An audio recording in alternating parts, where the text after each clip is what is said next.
Yo, yo, yo, yo, yo, yo. Come on in, man. Come on in. Come on in. Have a seat. I know we're a little bit late, but hey, Time it is what it is.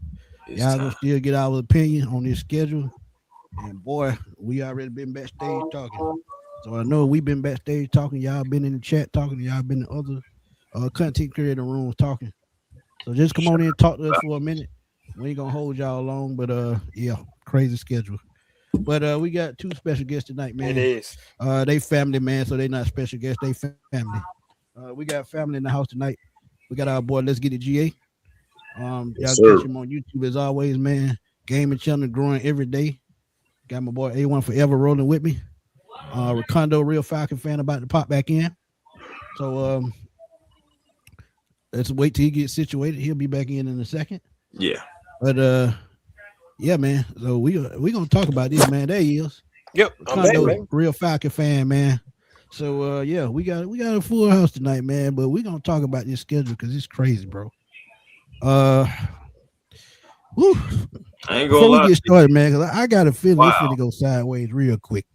I know it. I can feel it. I can feel it. They are. It's already happening in the chat. We I about feel to it. have Jeff Swishy Sweets, Yeah. Swishy Sweets already on it, bro. He said you don't see 6 wins, man. But I ain't gonna be rude. Say what's up to the chat right quick, and then chat. What I'll up? let What y'all up? do y'all thing. Silk, what's up, man?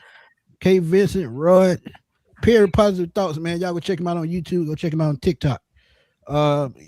King ATL supporter, what's up, my guy? Moses, Tay, little man, what's good? Yo, yo, yo. Yes, Yeah, sir. man. So yeah, that's funny, little man. Thank you with two. Come Not on now, thanking Willie, Willie, Yeah. what's up, my guy? Hey, not Willie, take it for what's tool, up, take my it guy? with tool. Yeah, Right, with them. Like, that's crazy. that's Yep. crazy. But yeah, man, y'all tell everybody what's up, man. Chris, you know what to do.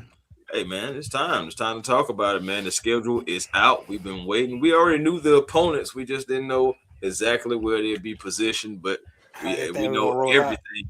Yeah, man. We know we had things getting leaked out before, but of course, everything is officially out, and it's a tough schedule. I can't even lie to you. It's definitely tougher, I believe, than last year, at least on paper. So we got our work cut out for us, and if we're going to get to the playoffs, we're going to have to earn it. Yeah, same here, man. Let's get it, GA, man. Smitty Tip, man. Appreciate y'all having me, man. Falcon fan, real Falcon fan. Good to meet you, my brother. And it's a gauntlet, man. A lot of traveling, this year, but I'm with Tip, man. I mean, we gonna make the playoffs, and more importantly, we gonna win the division. We damn sure gonna have to earn it. It ain't That's gonna what be I'm talking easy. about, man. You gotta keep it positive. You gotta keep it positive, man. Got We to. Yeah. still got to play us. Hey, Ricardo, talk to us. yeah. Hey, for me, I'm be honest with you. I think this probably like the first season, and like I don't know what to Ho, say. ho, ho, ho, ho, ho, ho. That's you don't know what to Ricardo, say. Ricardo, I'm saying just looking at the you at schedule. home. No, you at home. You I know know. how to Well, I'm start the just. show off, man. You go ahead. Oh, my Go bad, my ahead. bad. Hey, what's going on, fellas? This is your boy Ricondo coming back at you with another video. There you That's what go. I'm There you talking go. about. I had to put that out there for you. One Hey, but time. yeah, man, but man, like it's so many unknowns. Like we don't know the coaching staff really. So I don't know, man. Like starting off with Pittsburgh, I'm really like, let's see what happens. This one of the Yeah, times, like facts. when I try to do my predictions, I don't know. I don't know if I can say, yeah, that's a win. That's a win. Hey, crazy thing about it, Yeah. man. It was last year. It was rough last year. Let's get it. Know what I'm talking about? It was rough picking Yep. up wins last year. Yeah, You it got a was. point here, point there, and then we can win this game, we can win that game, but this season schedule, they had us at the fifth rated, lowest schedule. And Scott Yeah. Kennedy made a great point. He was like, man, whoever said that we had the fifth worst schedule, they failed math. Because when you look at the schedule and Oh the boy. two division that we playing on top of our division plus the two inter conference games, Hmm. it's just tough. But without ado, man, we're gonna put it up on the screen so everybody can see it Let's while we do go over it. it. And while y'all in the chat, man, please go to all our channels. A1 Forever. Let's get it. GA. Recondo, a real Falcon fan. Drop them super chats or hit the subscribe button, hit the like button, hit that notification bell. So every time we go live, y'all will know it. Every time we drop a video, y'all will know it. And if you're watching the playback, hype me up. Hype me up. Hype us up. Yes, sir. That's right, Yeah. baby. That's Hype right. everybody That's up. right. Yep. Thanks. Right. But Chris, I'll let you start week 1, man, and we'll go from there. Hey man, rematch from 24. You know, Kirk Cousins first came out there, his first game as a Falcon, you know, but you know, this time we're going to be in Pittsburgh, and it's going to be interesting because to me, when I first saw that, I'm like, okay, it's going to be a test automatically out the gate. You're going to be facing against Mike McCarthy. He's coming in. And of course, you know, they're still trying to figure out what they're going to be going with quarterback and how the quarterback's going to be looking for them week 1. We'll see. But he's taking over from Mike Tomlin. And again, you know, I feel like his passing attacks are going to be a test against like our 3-4, just our offense is going to be a test against the 3-4 pass rush that we have. It's going to be interesting. But I think the Falcons are game for the challenge, and honestly, they got to play us too. So regardless, as long as we have our P's and Q's, I believe, you know, so we can go in there and at least, you know, make some noise. We'll see if we come away with victories and all that stuff because, of course, it is first-year coach. I understand all that first-year court. Well, not a first-year coordinator, but this is just a first-year offense. But our guys, I understand that gelling, chemistry, that's just something just so underrated in sports, but it's so important along with camaraderie. So we'll see exactly what we do, but definitely first test in Pittsburgh. Those terrible towers are going to be swinging, and we got to make sure that we're not being, you know, afraid of them and going out there and just, you know, taking care of business, man, just execute.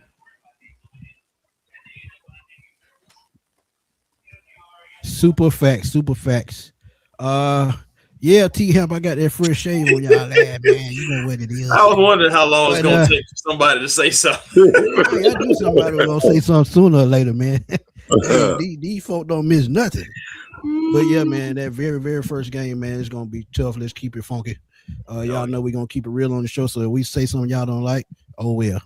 Because one thing about it is we're going to keep it real. But yeah, like Scott Kennedy said, whoever said this is the 5th easiest schedule NFL failed math. That was funny.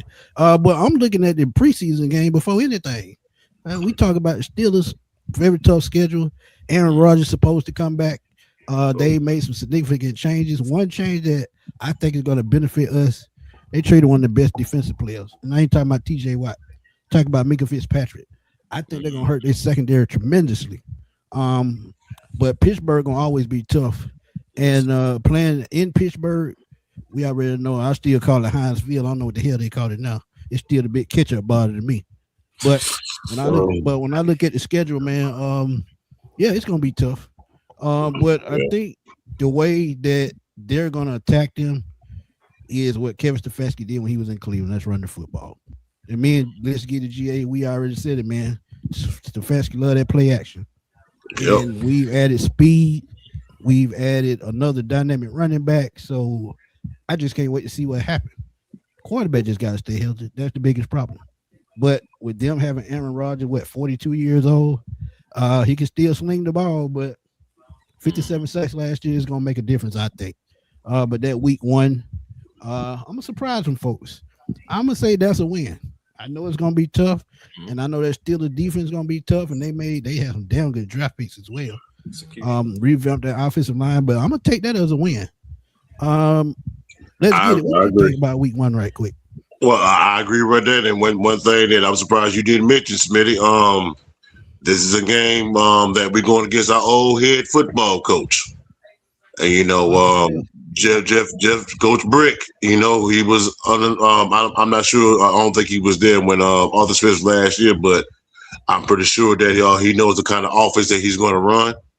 So I think he'll get the defense ready to play and be able to scheme up and dial up some stuff to, you know, to throw different looks at Aaron Rodgers, because I think he's going to be back. I think he's going to be their week 1 starter. So I agree. I think we'll come out of there with a win. It's not going to be easy, but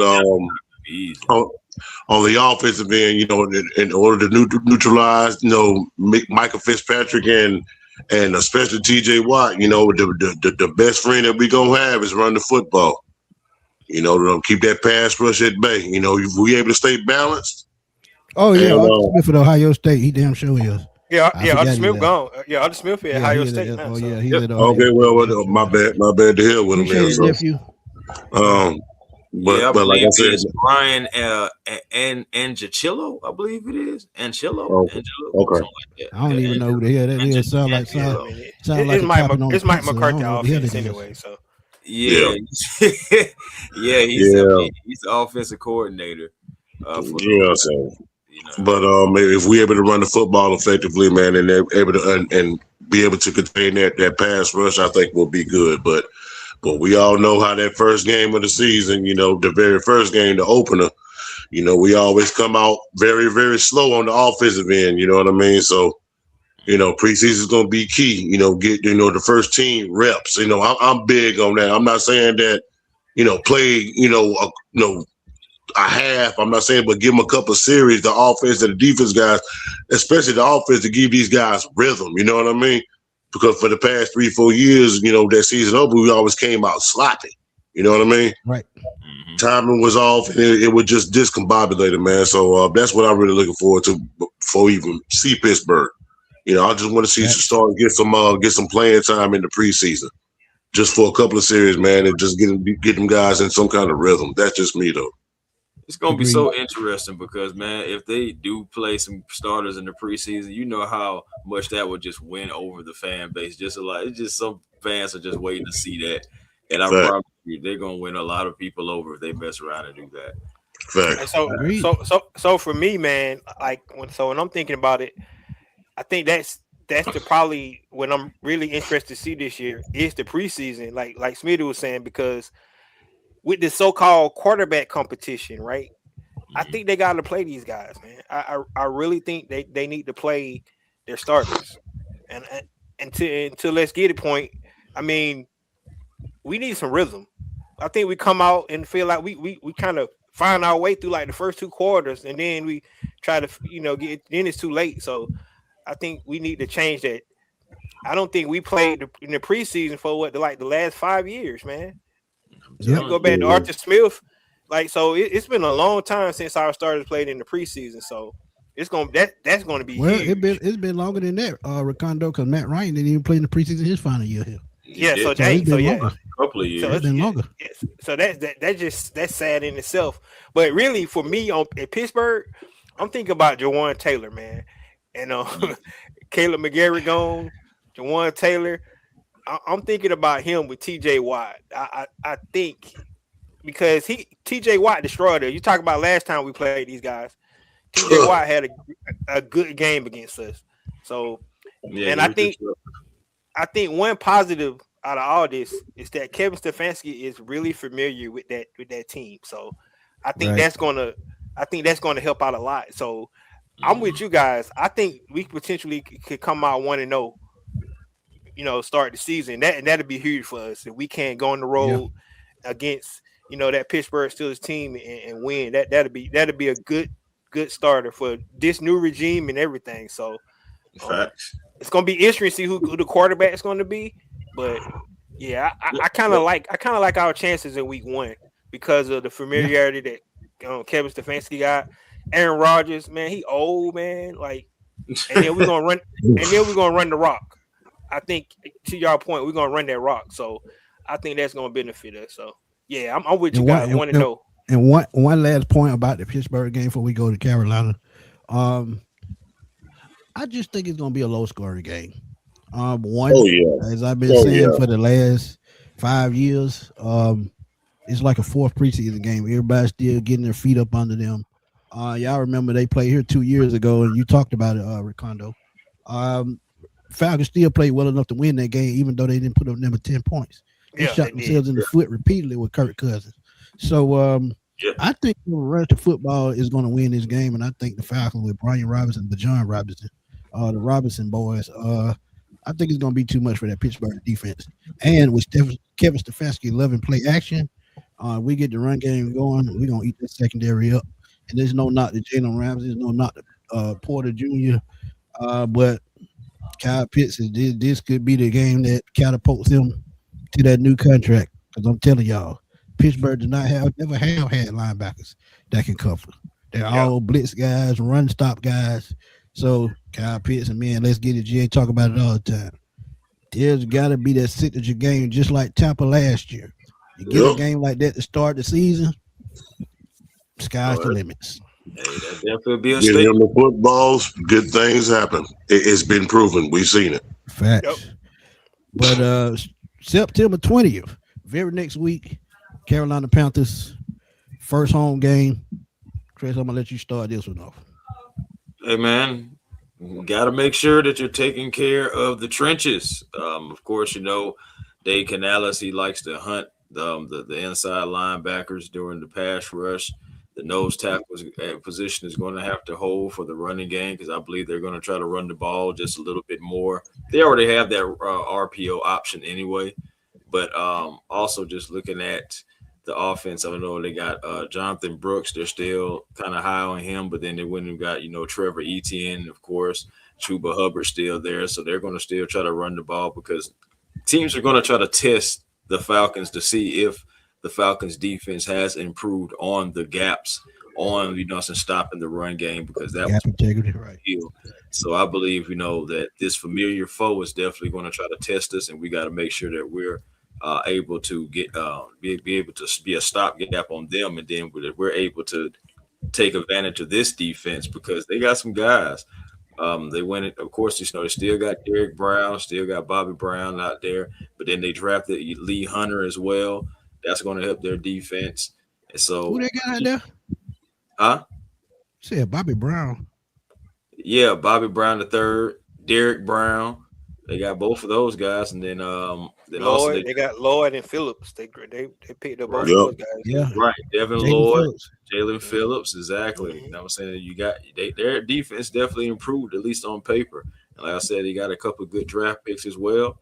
So it's like, hey, they believe that they're only a few pieces away because they went to the playoffs last year. So they're trying to improve on that. So we have to make sure that we're clicking on offense, and we have to make sure that we're getting down the field, keeping them honest with the run game. Bajan's going to do things that Bajan has to do, but the offensive line has to make sure that they're able to get that push because of the guys that I just said.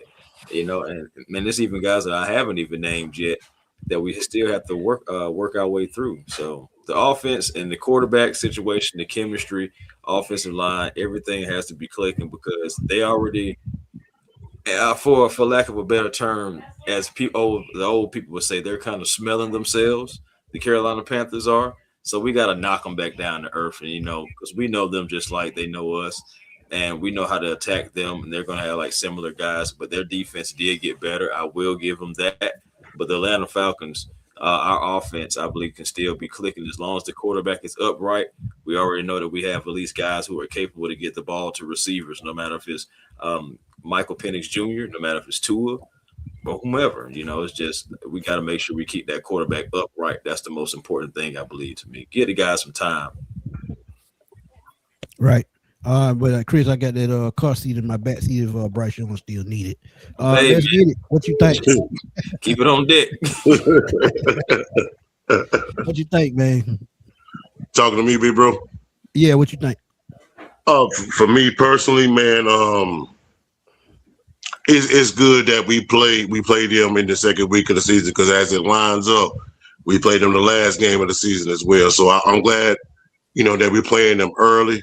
That's first and foremost. But this game, I'm looking to see where the Falcons are at psychologically.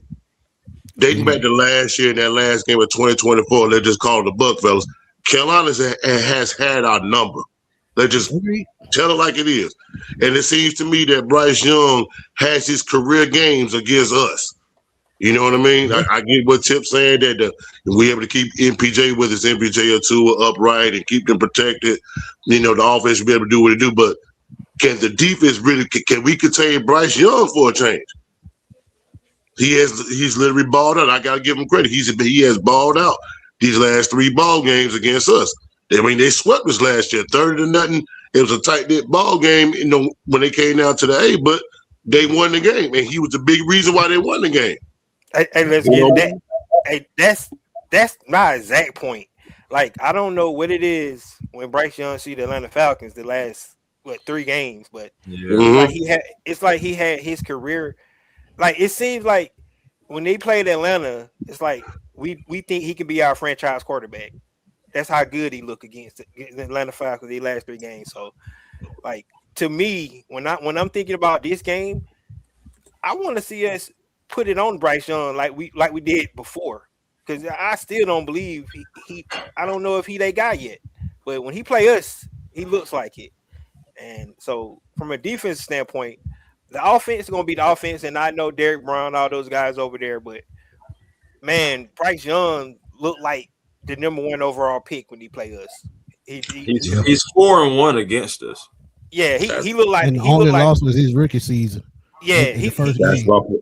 Yeah, he looked like number 1 draft pick when he played us. And I don't know why, but everybody else he don't look like that. That's my point, and I said this a couple years ago. Because like I said, I watch football, and I told Tip and I told Smitty this. I said, fellas, Carolina's coming, man. I said, I told them this a couple years ago. Them boys is coming. You know what I'm saying? Them boys is not going nowhere, and we seen over the past couple years they've added pieces.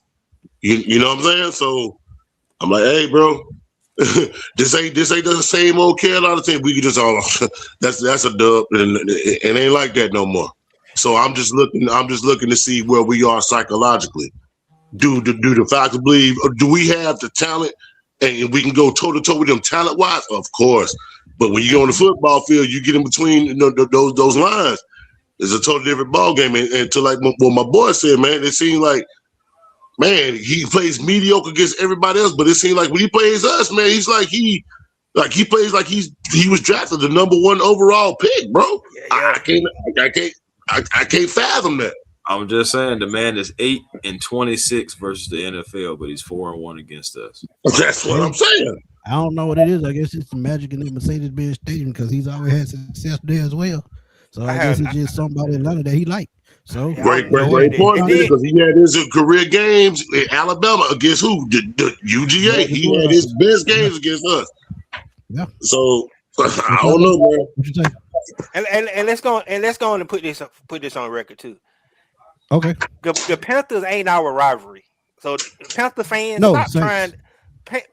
stop trying to get it. We ain't rivalry with the Panthers. I know y'all don't beat us the last 3 times, but we the Saints, that's who we our rivalry. That's who we get up for. We probably need to start getting up for the Panthers, I guess, but they ain't our rivalry though. So we can go ahead.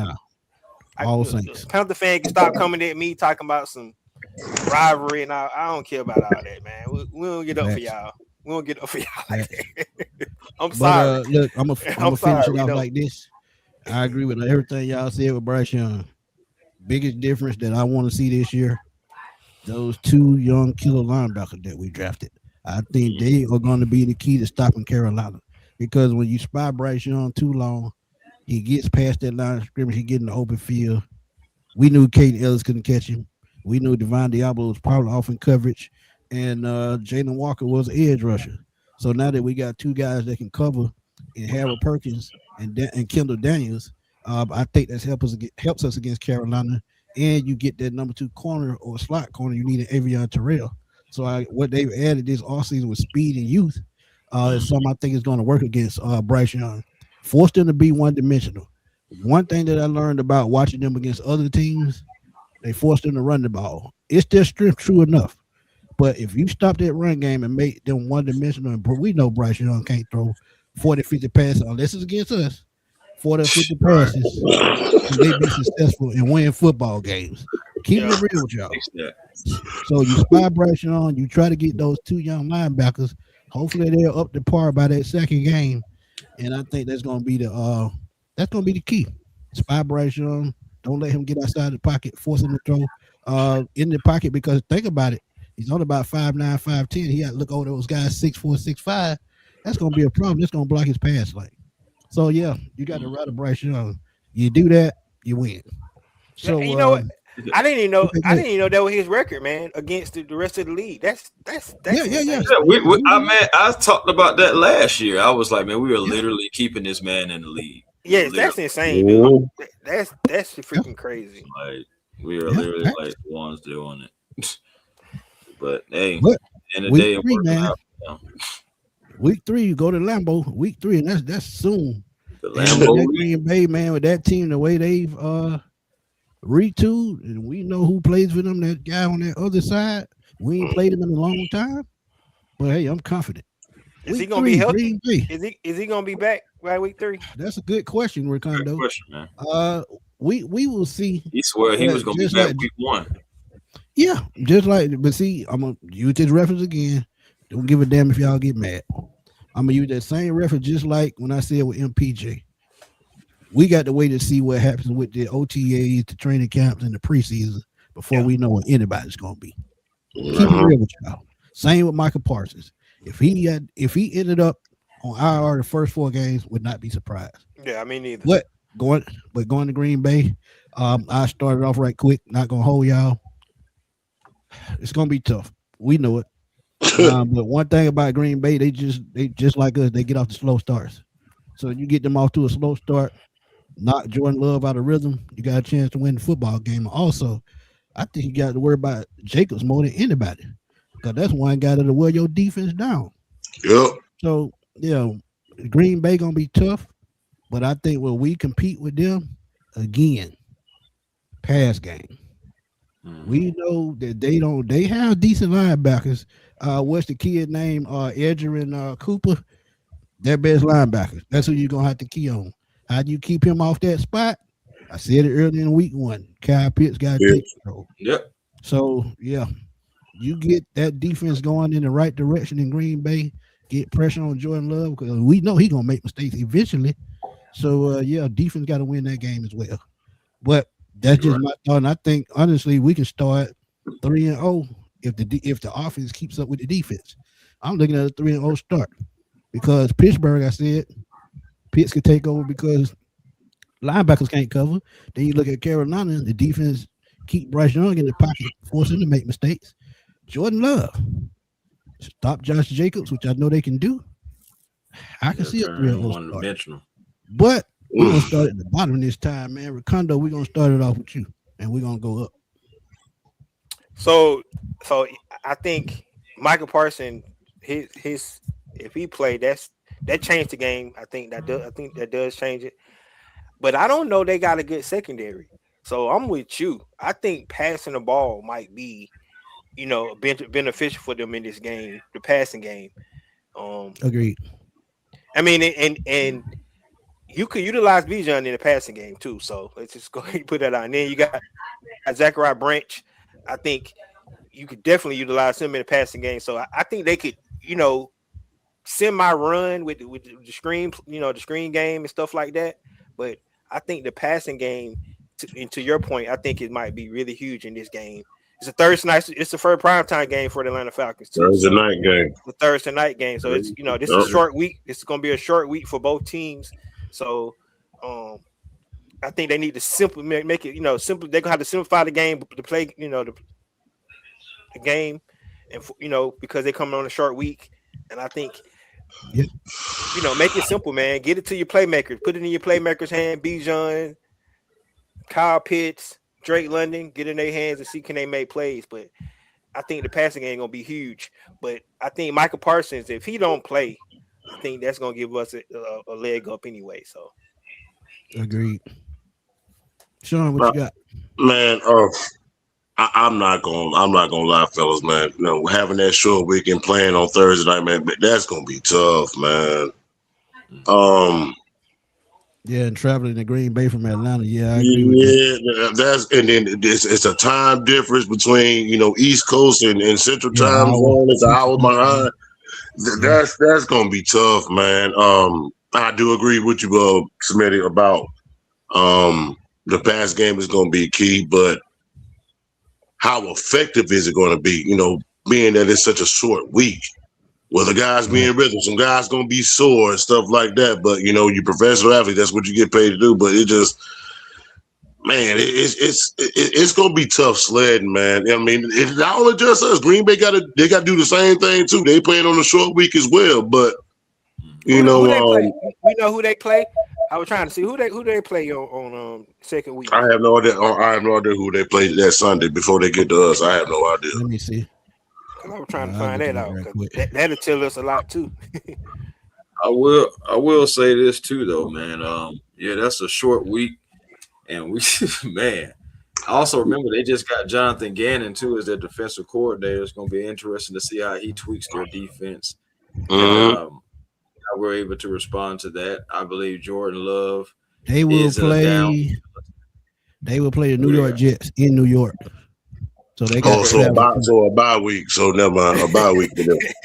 I mean, So to a degree, So, when you think about it, compared to what we're doing, a bye week. So they'll be fresh. So Yeah, they're gonna be a tough one. I agree. They're gonna be a tough one. Yeah, that's 11 is our bye. I think week 11. I think that's a perfect time. yeah. I think I actually that is like the the bye. week 11 bye though. yeah, I don't know, man. but That's 12 games. That's 12 straight games. I don't know. I think I don't like No, that. it's 10 straight. I don't like game my bye week too early though. yeah, because we had on early like bye what, week week 5 last year. I think it was what week 6. Yeah, We had our week first bye week last year. So Yeah. about Nah, week it was six. late. It was late last year too. It was early, you know what I mean? But like I said, my take, fellas, man, that's whew, you know, I hope we come out there with a win, but I can't say in confidence that we're gonna come out of Lambeau with a win because of it just that short week to travel and I don't know, man. But no, I hope and pray for the best, man. No, I'm just being honest with y'all, man. Yeah, Man, like I that's said, you all stop, you contain Josh Jacobs, you good. Chris, what you got? Yeah, man. I mean, I don't like the zigzag that we have to start the season out with, you know, going to Pittsburgh, coming down home, and then we got to shoot up to Green Bay. It's just that right there is all going to be a test in itself. You got to have that mental fortitude and also got to do your body right to be able just to you know, be able to navigate and be able to still function with all that going on. But Falcons, again, this is another game to where they have to stop the run game, which is going to be tested again, which is going to be very important for them really to make sure that we're getting those stop gaps, especially with this 3-4. You know, you're going to have to be able to have those guys to be able to stop the gap. So, and make it easier for the linebackers, even though I know they're going to be crashing. But we stopped him. I believe you make Jordan Love able to throw the ball. Eventually, I do believe he's going to throw you one. I mean, I've seen it so many times. He can be having good games, and I've even had him on fantasy football. He's having a good games, and all of a sudden you just can't help yourself, but you got to throw a pick because what people don't really understand is Jordan Love. I mean, he's not the traditional gunslinger, but he is one. Like he will try to fit it in tight windows and everything. And we have ball hawks like, you know what I'm saying, eventually, hopefully by the end of returning Billy Bowman, Xavier Watts, you know, you're going to have Jesse Bates, the Terrell brothers out there most likely. And, you know, and of course, you know, you still got our linebackers and everything coming downhill as well. So overall, man, the defense, I believe the defense was the savior of the Falcons so many times last year. They just didn't have the offense to keep up with it. I believe that the defense can turn the Packers over and get the ball back to the Falcons offense. I think it can be a good omen because we can tire out that defense and start just wearing it down. Yeah, agreed. But like I said, man, one thing that's good about this game going into week 4 is we have a little bit of a break going from Thursday night football back over to Monday night football. Yeah, it's a mini bye. That's true. But we already know going to New Orleans has just always been a problem early in the season. I don't know why. But this game, New Orleans, they played better than I thought they did last year. And I get a rookie quarterback last year. I give him some credit. He put forth effort. He used his legs. He figured it out. But, you know, the New Orleans Saints, they still in the rebuilding stage. They went and got another linebacker to go with Alvin Kamara, true enough. But they rebuilding their offensive line. They rebuilding their defensive line. Cam Jordan, I think he's gone. So to me, this is a trap game early in the season. Just keep it real with y'all. And y'all know I tell y'all what them trap games gonna be. Just like we won the game in Arizona last year, but that could have been a trap game there. But early this season coming, this New Orleans game is gonna be a trap game. If they go into this game 0-3, remember what happened? They lost 7 straight games going into that 2 years ago. It could be that same type of predicament right here. But I don't think BJ let that happen this game. I think he's gonna be playing with a vengeance. I think he's gonna have his feet on the ground by this game. I think he runs for 200 yards this game. Keep it real with you. I think they win it. But what y'all got? Mean, I want to win this game so bad anyway. I mean, of course, we see see Caden Ellis. He went back over there to New Orleans, so we'll see him again. But ultimately, I want to win this game because this right here is the Monday Night Football game that the NFL is celebrating. Because remember, this is like the dome coming game to where the Saints had their first game back in New Orleans after Hurricane Katrina. Yep. So Falcons. Yeah. So really, like, even though I understand, like, Hurricane Katrina was terrible, and it was a good thing that football was able to return to New Orleans, and of course, unfortunately, the Falcons were just the opponent at the time that they ended up having to beat. So that's the reason why that game is on Monday Night Football. They're commemorating that moment. So we got to make sure we take care of business and win that game by all means. I don't care who's on the other side for the Saints. I don't care at all. We got to make sure we execute. This can be a signature game for Coach Stefanski within the division and also within the rivalry, and just getting the fans warmed up to him. He goes in, takes care of business. So embodies this rivalry, has these guys clicking on all cylinders. I'm telling you, man, it can be a statement game, just like the Panthers game, true. But this right here, this is the real rivalry, as Ricondo was talking about and indicating earlier. Not the Panthers, the freaking Aints. So take care of business on Monday Night Football in front of the whole world, in front of their celebration, and make sure you pick up that dub no matter what. That's what you got to do. Well, I mean, for me, I mean, I hear what Big Bro Smitty said about he give Tyler Squirrel Bro, whatever his name is, give him a lot of credit. I ain't giving him credit for a damn thing. He lost.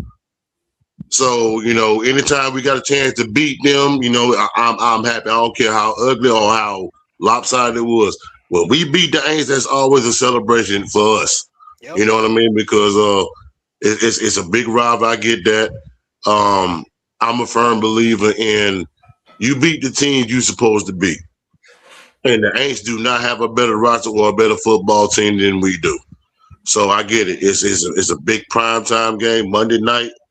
The great Joe Buck and Troy Aikman calling the game. And so all eyes is going to be on this game, this particular game. But if we come out and do what we got to do and play Falcon football, I have all the confidence in the world that we're going to walk out of New Orleans with that dub, you know what I mean? And put another stamp in the Aints. I ain't giving them credit for nothing. I don't give a damn about none of them. They fan base or nothing. And they're just keeping it PG. There you go.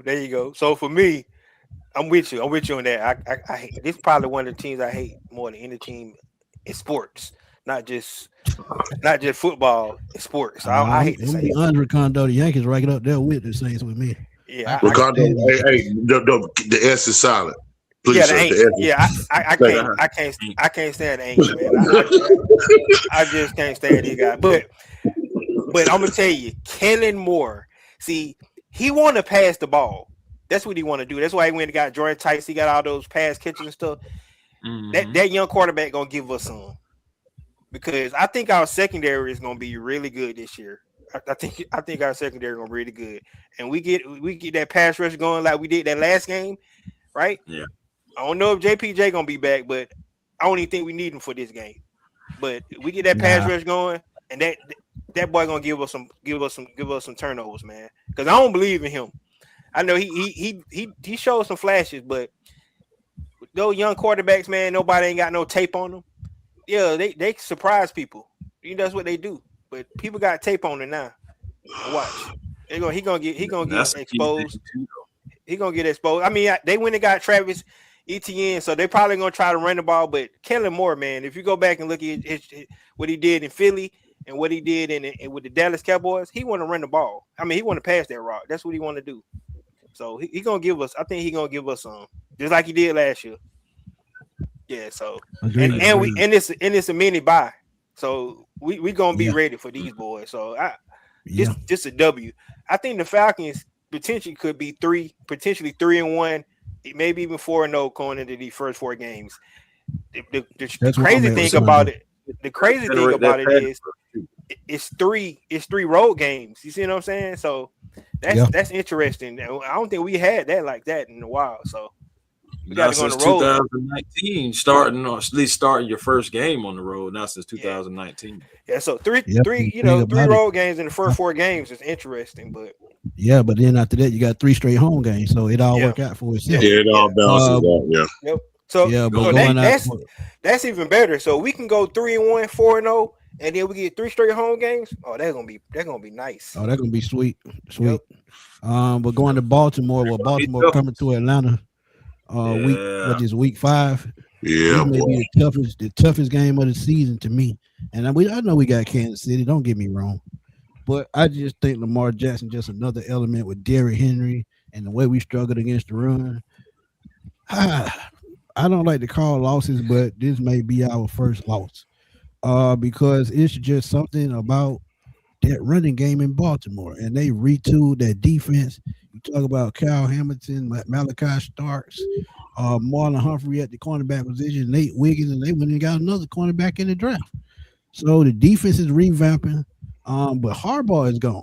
That's a good thing. So now Mentor is the coach. I think that's his name. Jesse Mentor. And he's a defensive guy. So this is going to test our offense. This is going to be our first big test for the offense.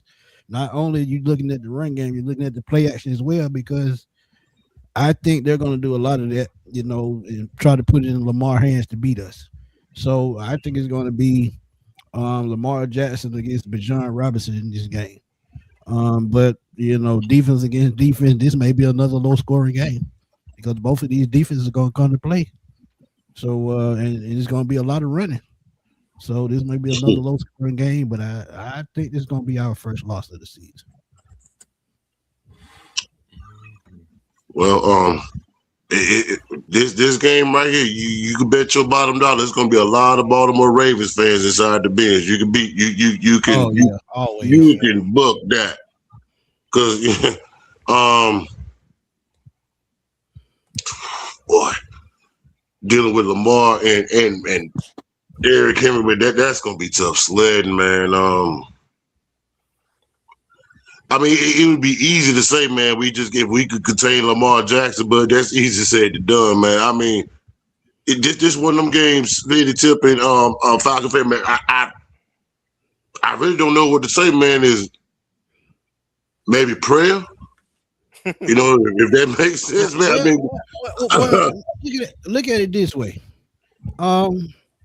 I think our saving grace is going to be our wide receivers and Kyle Pitts against their secondary.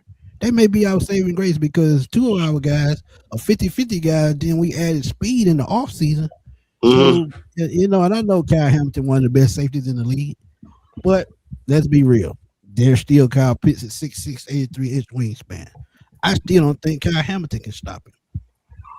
So, I mean, effective enough to get those guys involved, this could be a win, but if they control the clock by running the football, I think the winning team is going to have to do that.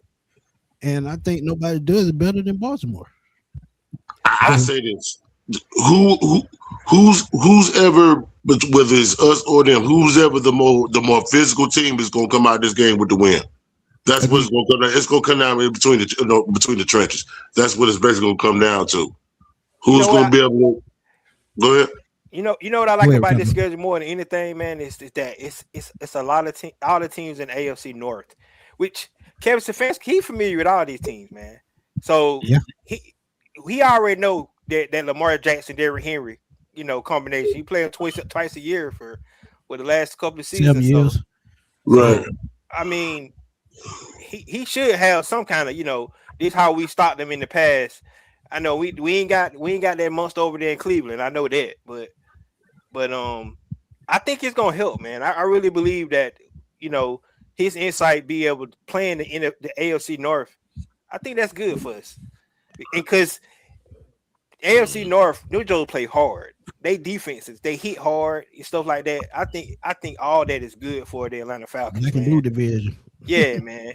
Yeah, those guys hit. So, and Atlanta Falcons always kind of look finesse team, because they got all the skill players on offense and stuff like that.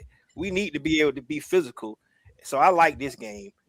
And I think, like you said, the trenches is gonna tell this game big time. So yeah, Ricondo, another thing, people don't get a Falcon credit for.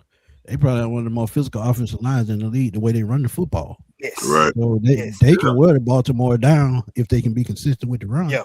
So we already know if Kevin Stefanski get that play action dialed up, it's over because we got 3 guys that can take top off the defense. But again, controlling the clock is going to be key. But Chris, what you think, man? Hey man, this is definitely gonna be a test. One of the biggest tests of the. Honestly, it's not. It's so crazy because we're really going to be getting tested every single game leading up to this game. And I'm not saying that this is technically like the final boss or anything like that because it's still a long season. But this is like you circle this game because for multiple reasons. Remember now, as far as the cornerback position. Will Kobe Bryant be on the field? Because remember, him and Lamar Jackson, the whole meme thing, and that's going to come into fruition now. Are you going to get your opportunity to go up against him? Who knows? We'll see if he gets the opportunity. But under Jesse Mentor, this is going to be. He's going to try to have a physical defense to come after us because I'm pretty sure he knows that we're a physical offensive line as far as want to get down here with Bijan Robinson. But honestly, I actually think. This could be a Drake London signature game right here. Honestly, I know that they have Nate Wiggins, and I know that honestly, yeah, seriously, I really think that if they're not afraid to attack them, that they can attack the secondary of the Baltimore Ravens. Because even with all those names that they had, they weren't necessarily as good as it was on paper. So we'll see. Like I said, if Jesse Mentor can tweak that. But yeah, you got to work about Kyle Hamilton. Yeah, Malachi Starks is out there. Like I said, I know they have Nate Wiggins and what's my other man name? I think he came from the bank. Yeah, you got Marlon. Yeah, he's at the bank. I'm talking about I think Chadon. Yeah, something like that. But either way it goes. You talking about the guy with the phone. Yeah. And it's crazy because Jalen Hawkins is over there now too, former Patriot, former Falcon. So, facts. Even with all that being said, I'm still looking at it, and I'm like, if Drake can just get in space, if they can use Drake similar to how they did last season, moving around in the slot, I think along with the speed attacking them, Drake London can have a signature game too, especially winning 50-50 balls. I like Drake London versus either one of their cornerbacks if it's coming down to that. So this could be a game, primetime game, and you're at home. So this could be one of those games that you can look at and be like, Drake London ball, so in week 5, and it's going to be Sunday night football. So you're definitely going to be up for it. But think about this too, though, man. Regardless of what it looks like, that week 3 to 5, that's a grueling schedule right there of consecutive primetime games. And this would be the end of it. I said we would get like 3 primetime games. I just didn't expect it to be back to back like that. But it is what it is. It's gonna be tough. Yeah, man, it's gonna be tough as nails. I'm not gonna lie to you. That's why honestly, I'm optimistic about every game, and I will be because I'm a Falcons fan. And of course, as we get closer and closer to the season, you see the execution and everything. But I'm very optimistic on that. The Falcons can win these games, but I'm not just gonna sit up here like I have the past couple of seasons and just straight up tell y'all, oh, that's a win, that's a win, that's a win. I'm letting y'all know these are going to be tough games. And yes, we have the ability to win the games if we're executing on all cylinders, but we still got to go out there on that field every Sunday or Thursday or whatever day that they have us playing and prove that. That's kind of really where I'm at with this whole schedule. Agreed. So John Brooks, what's up, my guy? Go ahead, Ricondo. Yeah, so you saying the primetime games, man, that just tells you, man, we had 5 primetime games last year. We got 3 and then the international game this year. Like the league, man, they know we got exciting football players. Bijan sell tickets. They just begging us. Yeah, they just begging us to be good, man. We got it. We need to show up, dude. Take advantage. Yeah, we need to take advantage of it, man, because you're right. Bijan, he do what he do. He show out in primetime games. He really do. Facts. I'm gonna be real with y'all, man. Before we go to the next, go ahead. We gotta get a quarterback position right now. I'm gonna be real with every last one of y'all. The only reason why we had these primetime games is because of Bijan Robinson.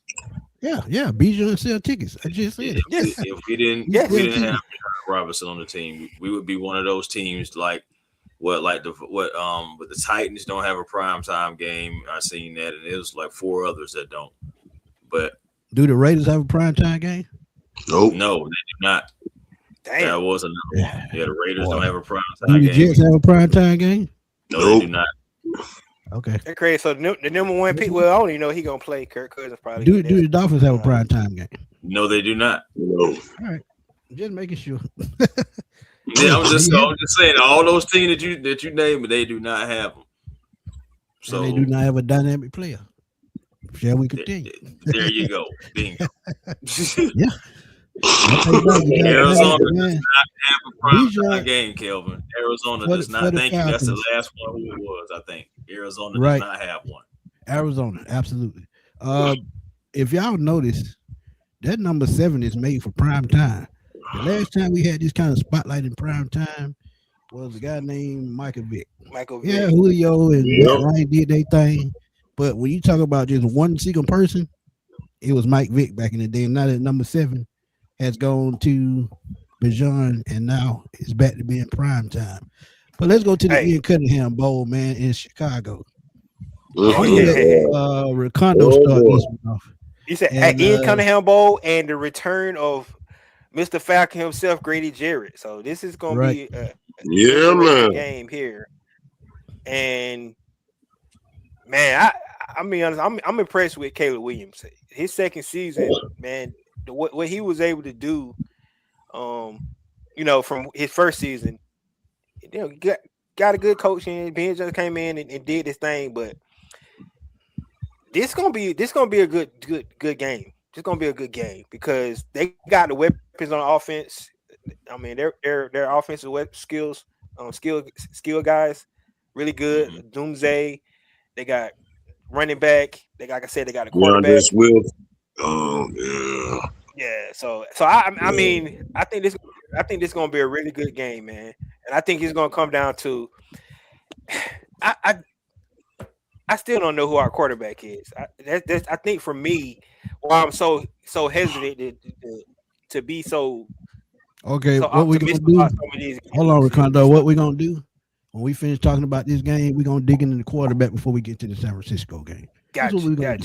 Yeah, because that to me, the quarterback play, man. Like we got a talented ass team. I'm gonna be honest with you. I mean, people talk about Terry Fontenot, but he did a great job putting his team together the last 2 seasons.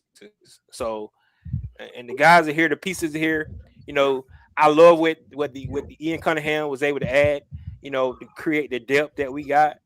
So, this game is gonna be really interesting to see how our defense play against Ben Johnson offense. That's what I'm really interested to see. Because we know Ben gonna bring it. You see how Caleb Williams broke out last year? He's only gonna get better the more he learns that system. Remember what Jared Goff did in Detroit under Ben Johnson? Caleb Williams being able to scramble gonna take that to another level this year. So this game gonna be super tough as well. But go ahead, Recondo, and then let's get it. You go. Yeah, and all I want to say is, so that's why I was saying, we might have to score with this team because their offense gonna be explosive. So, I mean, if we could, have a shootout, that'd be real nice. I love to see that. So, yeah, agreed. I know we're gonna talk about the quarterback battle, before the San Fran game, but I'm just going off assumptions with I'm just going to assumption Michael Penix plays this game, right? And Smitty Tip, I've been very vocal about this. If he ends up playing, this is all about him. Caleb Williams was in your draft class, bro. The exact same draft class you was in. He was taking number 1 overall. You was taking number 8 overall. what you gonna do? You got to show him. I'm not saying make it personal, but show the word. Okay, I belong in that same. I belong in that same conversation as you are. I'm in that same conversation as you are, and that's what I'm looking at. Because Michael Penix got the arm talent just like a Caleb Williams do. He could spin that rock just like Caleb Williams can. He's got all the tools just like Caleb Williams got. He just got to put it all together. So I'm looking at him, assuming that he plays this game. Can Michael Penix step up when his number is called to make that throw on key third down situation? Hell, maybe possibly fourth down situation. Can Michael Penix lead this offense to a win? Because that game is going to be tough. And Ben Johnson has been a godsend to Caleb Williams. Yeah. A godsend. Can Kevin Stefanski get it? I talked about Jared Goff earlier. When Jared Goff was in Sean McVay's offense, he did okay. But Ben Johnson figured out that he knows with play action with Jared Goff is the game changer. Yes. And what happened last year with Chicago, same exact thing. Play action, he dump it off to DeAndre Swift, or he go deep to Roma Doomsday. But two guys you got to watch out for this game. And I stress it with our tight end. Loveland, Komet, you got to keep those guys intact. Because just like I said, Kyle Pitts can control the middle of the field. Both of those guys can do the exact same thing. And if they do that, DeAndre going to beat you deep. And then they got another young running back they had last year, had a couple 100-yard games. He's going to be back as a dynamic backup. So the Bears ain't gonna be no joke because they can beat you at any type of game you want to play. They can beat you at a run game. They can beat you with the play action. That defense can force turnovers, and the weakness might just be that they got rid of both of their safeties. So that just might be the weakest link of that defense right now. Right. Any outside of that, the Bears are a very solid team. Yeah. Could be another game that, like somebody like Ricardo said, like you said. This could be another one of those games. It could go either way. Yeah. So I'm gonna hold my opinion on this one because when you look at Chicago, and how they match up with the Falcons, I think the only advantage the Falcons have really is they have both of their safeties put together already. And this may be the key to their season because we know nothing is gonna go over the top over Bates or Watts. So you got to keep everything in front of you. The way you beat the Falcons, get the ball out quick, run after the catch. Only way you're going to beat us. But Chicago, I think they can do that with those two tight ends. That's just going to be dangerous. But it's one thing, though. I'm going to pull on this one because I just don't know which way it's going to go. But go ahead, Ricardo. Yeah, well, I was saying one thing. Drew Dalman did retire. So that's right. So they start a new center there. So that's going to be a key, too. I don't know how the offensive line going to hold up. Right, because he was huge for them last year when they center. He went and retired, so that could be we could probably take advantage of that. I mean, they're gonna be on played a couple of games. They probably be on figure it out by then, but we'll see. Agreed. That's gonna play a role in how we can take advantage of. We got to shut down something, the run game or the pass game. We can't let them do both. So, agreed. Mm-hmm. But the thing about it. The difference is gonna be you got to slow down Caleb Williams because he can beat you with his arm or his legs. Yes. You saw those crazy throws he was making in the playoffs, and he going to his third season. Mm-hmm. He's gonna be that further up the pole. Pause. He will have grown a lot in that system, and we saw what Jared Goff did in his third year in the system. They made it to the NFC Championship game. So just imagine another year in the system that fits you, that's built around you as a quarterback. Oh yeah. I mean, think about this too, Smitty. Think about this too. If it wasn't for that turnover in that playoff game, that they played, I forgot who they lost to, the divisional game. They was one turnover away from being in the NFC Championship game. Yeah, the Vikings. They was one player away from the Bears were one player away from the NFC Championship last year. Right. With Caleb Williams under Ben Johnson's tutelage, man. So them boys is definitely trending up. They definitely on the rise, man. So can we rise up to the challenge? We gonna see. We gonna see. And for y'all in the chat, right quick. I think that pistol is out the window. I mean, they may use it here and there, but as far as much as they used it the last 2 years, Not Yeah, gonna happen yeah, because of this yeah, offense. Not Yeah, gonna happen because yeah, they got one, it. You understand? one Gotta have Kevin that pass. Stefanski. I hope that pistol Go go to the books. Yeah, agreed. Yeah, Baker man, Mayfield for use the real. pistol. Chris, Hey, man, that's you cool. want to talk Let on them the Bears use it. before we move on? Speak Oh, on the man, we Bears. just gotta have it. We just gotta have it. It's another game. I'm pretty sure Ian Cunningham wants this game as well, being a Falcons GM, going having the old team come down to the old Mercedes Benz. We just gotta make sure that we have it, man. Make sure the offense is clicking on all cylinders. Also, whoever wins the quarterback battle, I agree in the chat. They got to make sure that they use the options. It can't just be going all just to one guy, because we're going to have multiple guys. You know, so give Jahad Dotson his opportunities, because I believe he's actually can have a season similar.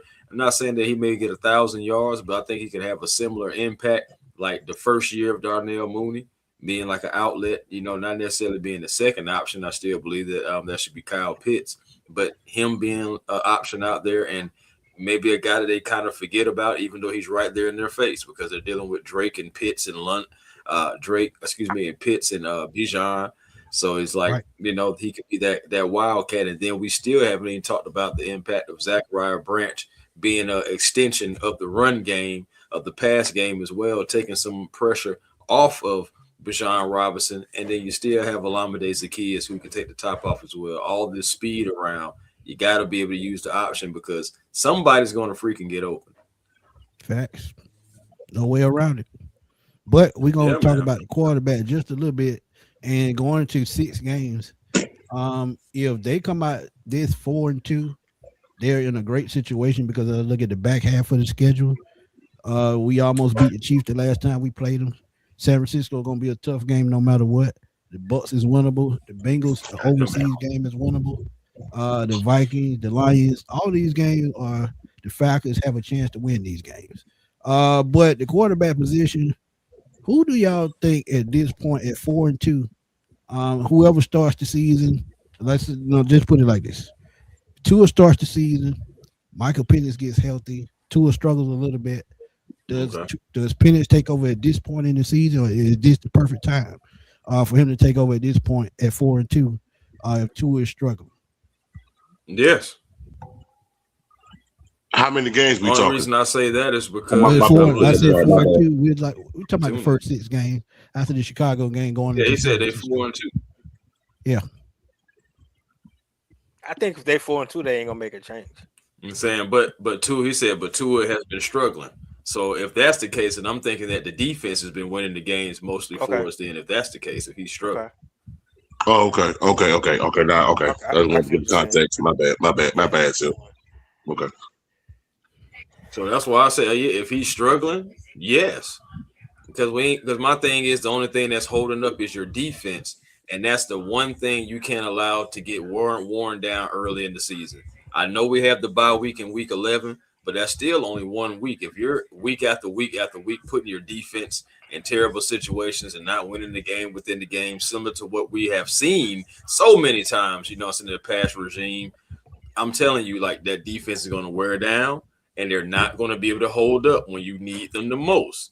So that offense has got to give you something. It's got to give you something, especially in the freaking red zone. That has been been such an Achilles heel for the Falcons. Against a lot of these teams, you're not going to be able to just kick away. If you get around in that red zone, you have to put the ball in the end zone. And now I believe like all season, going all the way down, and we're at week 7 now at the San Francisco 49ers. One thing that's going to be key is we got to make sure we score in the red zone, put the pressure on their team and on their defense, because just kicking for 3 ain't always going to do that. It's just not. Yeah. So and I'm gonna just keep it short and simple. And like I said before, and let's get him. Him talked about this a while back. It's Tua's job to lose. And if Tua even come out decent in these 6 games, just starts decent. Now, we know he's accurate, but he does make mistakes. And with the way these defenses in these first 6 games, all these defenses are going to be tough. So it's going to test Tua and it's going to test Penix. Because no matter who's at quarterback, These 6 games will determine if you're going to be an Atlanta Falcon quarterback past 2026. Keep it real with y'all. So Absolutely. if Tua starts the season 4-2, let's say 1,000 yards, 10 touchdowns, probably 3 interceptions, he good. If he can just stay consistent and stay solid and keep us in football games, make the clutch throws, like Chris said, execute in the red zone, you got to keep him in. Penix, just be ready when your number call. That's all I got to say about the quarterback position. But right quick, let's And get we into got what you got Austin there, Hooper too. Ricardo. Though. Yeah, so another red zone target. Another red zone target. so real Let's quick get for with me. Okay, me, Ricardo, you go. You go. Yeah, real quick for me, man. I'm like you. What you said earlier. Let's see how healthy he is. How healthy Penix is going into mini camp, training camp, and I'm just be honest with you. If the dude healthy, he gonna win the starting job. That's just my opinion. I agree with that. That's my opinion. If Penix healthy, I think he gonna win the starting job, man. I mean the kid, he can play. He got talent. And for and I'm so passionate about this. You don't know how good a quarterback is at a 13 starts. It's no way. Facts. It's no way. You drop a quarterback in number. You gotta have at least 50. Yes. To know well, you drop a quarterback number 8th overall, and if he healthy, you got to see what he got, man. And I don't believe that if he's healthy, Tua gonna be the mod. I just don't.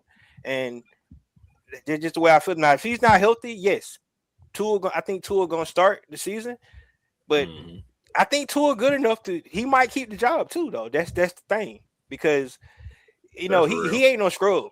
Tua's not a scrub. So if he just can't, just those concussions. So I mean, but I think if Michael Penix is healthy, man, so that I think that's where we don't know, you know what I'm saying? And they don't have to tell us right now. They getting everybody hyped by the throw and stuff like that, but that ain't nothing. He was dancing at the wedding. That's good to see, though. That's good. That's all good. Absolutely. He's out there on the field, so that's real good. But if he's healthy, I just believe I just think he's gonna win it out. And then we need to find out, like, can he be the franchise quarterback?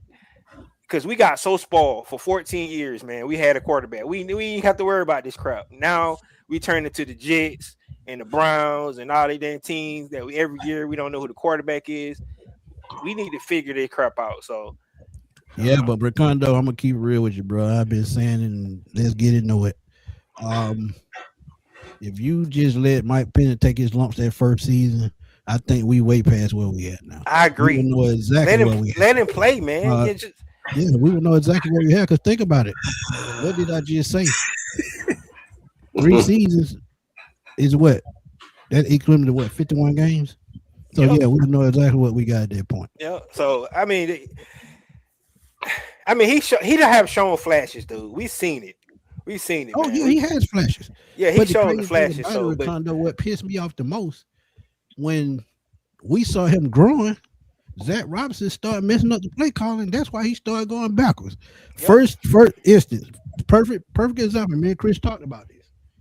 When we kept criticizing him about not putting Al under the football, we played Indianapolis overseas. What did he start doing on those touchdown passes? Yep. Put Al under the ball, putting the ball right on the spot. Something that we didn't think he could do because we used him throwing zips. But at the same time, when he does that, what does Zach Robinson do? Start right back to calling screen dump passes. If you see him completing balls down in between the seams, outside the numbers, dropping the ball, in the bucket, you got to keep capitalizing on that. Do not go backwards. He's one of those guys. If he's a gunslinger and he's throwing the ball down the field vertically, you just got to keep doing it until he stops himself. That's the only way he's going to get confident. That's the only way he's going to grow. And dude, what's so baffling about Zach Robinson is the lack of play action pass with Michael Penix. I like it. Make it seem like he tried to make it seem like he can't do that. You know what I'm saying? And that's why everybody's like, can he not play up on the center? Do not know how to do play action pass? Like, man, look, we don't know. Made Peyton Manning great. This one made Tom Brady great. This one made John Elway great. Yes. When they get into play action and they use their cannon for an arm, you just better pray the ball don't go over your head. So I just We know he can make the throws. but we know Stefanski, he love play action. So if Facts. Michael Penix can't play up on the center and all that stuff, because we really don't know, because we ain't seen it. We ain't seen it in pros. Oh, I know. I saw that watching. But my thing is, I seen it too, but I'm just saying in the pros we ain't seen it. So that's Correct. I mean, he played some under center. It wasn't called often, but he did have a couple of under center plays when he first took over for Kurt when he was stinking up the joint. But my thing is, it wasn't consistent. It wasn't often. Yeah. But regardless, though, I still believe that this man can play. I can't wait because I've been saying exactly what you just said, Ricondo. Like when we first started hiring all these guys, all these different offensive minds, from the Van Pelts to the Instroms, and then you got Tommy Reese out there as well. Then you still have Stefanski, all those offensive minds. If we can't figure out the quarterback position or figure out if Michael Penix can do this, that, and the third, then what are we doing? Like he has all the talent as far as coaching and the help, I believe, to bring everything out of him. So it'd be very interesting. It'd be very surprising to not see him under center, regardless. Because if we don't, with all this different talent, then what can we say? Yeah, he can't play. Then we know he can't do it. Yeah. Mm-hmm. Like regardless, that's why I was actually ecstatic when I seen all these different coaches, because now we should get some answers as a fan base. It wasn't just about the player, it's about the fan base being able to finally get the answers and really be able to see, is it really what we all, well, at least what most of us think, and that might have been the coordinator, because remember, Kirk Cousins was a player coach out there on the field too, which is another reason why I said you had to pay that contract. You had to give him a little extra because we need you to be a player coach on the field too. Think about all the times that you've seen people rolling their eyes at Zach Robinson, rolling their eyes about it. Think about how long he wasn't on the sideline. And as soon as he get on the sideline, you start seeing the emotions from other players on the field, on the sideline with him, rolling their eyes. You see Kirk Cousins cussing them out. You see Drake London rolling his eyes. You see a lot of different things. And even though it's subtle and it's in the moment, in the heat of the moment of competition, you still see it. It's still there. So it's like, Absolutely. We're mostly wondering if it was Zach Robinson or if it's really the quarterback. I'm still banking on the quarterback being good to go. He just didn't get the opportunities to go. That's why but Raheem Dan Morris brings a great gone. point. Hold on, Ricondo. Dan brings a great point, man. He said Joe Patrick said people at Fire Branch laughed off the stupid claims of Penix not being able to play under center. His conclusion smells like Zach Robinson's sabotage vibes. And how long we been saying that? Let's get in the A1. Can I bring that home right quick, fellas? Y'all don't mind? Yeah, go ahead. What game was that when Michael Penix went down with the torn ACL? Who was that opponent against? North Carolina. Carolina. Carolina, right? Okay. Carolina. What did we all see? What did all of us see? What did all of us see the very next week? That game against New Orleans when Kirk Cousins got the starting job back. We saw a completely. We saw a completely different offense, and everybody and we was all like, "What the?" Under center, player, coach. There you go. Don't act like we hadn't seen that in sports history. Kirk Cousins pretty much told him, "We're gonna run it the way I want." You're right. That's what happened. Kirk Cousins came out like, "Look, man, I play build up under center, so we're gonna do it this way." But the whole thing, what I was trying to say about the Zach Robinson thing is like a lot of the blame can't be pointed at Zach Robinson because we just seen Michael Penix under his tutelage, if however you want to call it. We just seen Michael Penix in pistol. That's why the flash never worked. Nope. Our offense was so predictable. I'm like, bro, it's not fooling nobody. So I got to bring it up, y'all. Hold on, I got to bring it up. So while we talking about it, you can keep talking, but here's the graphic if y'all want to see it. If y'all forgot.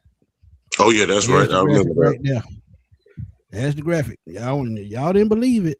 Week 12. Look at under center. I'm just saying. And look at the first 11 weeks.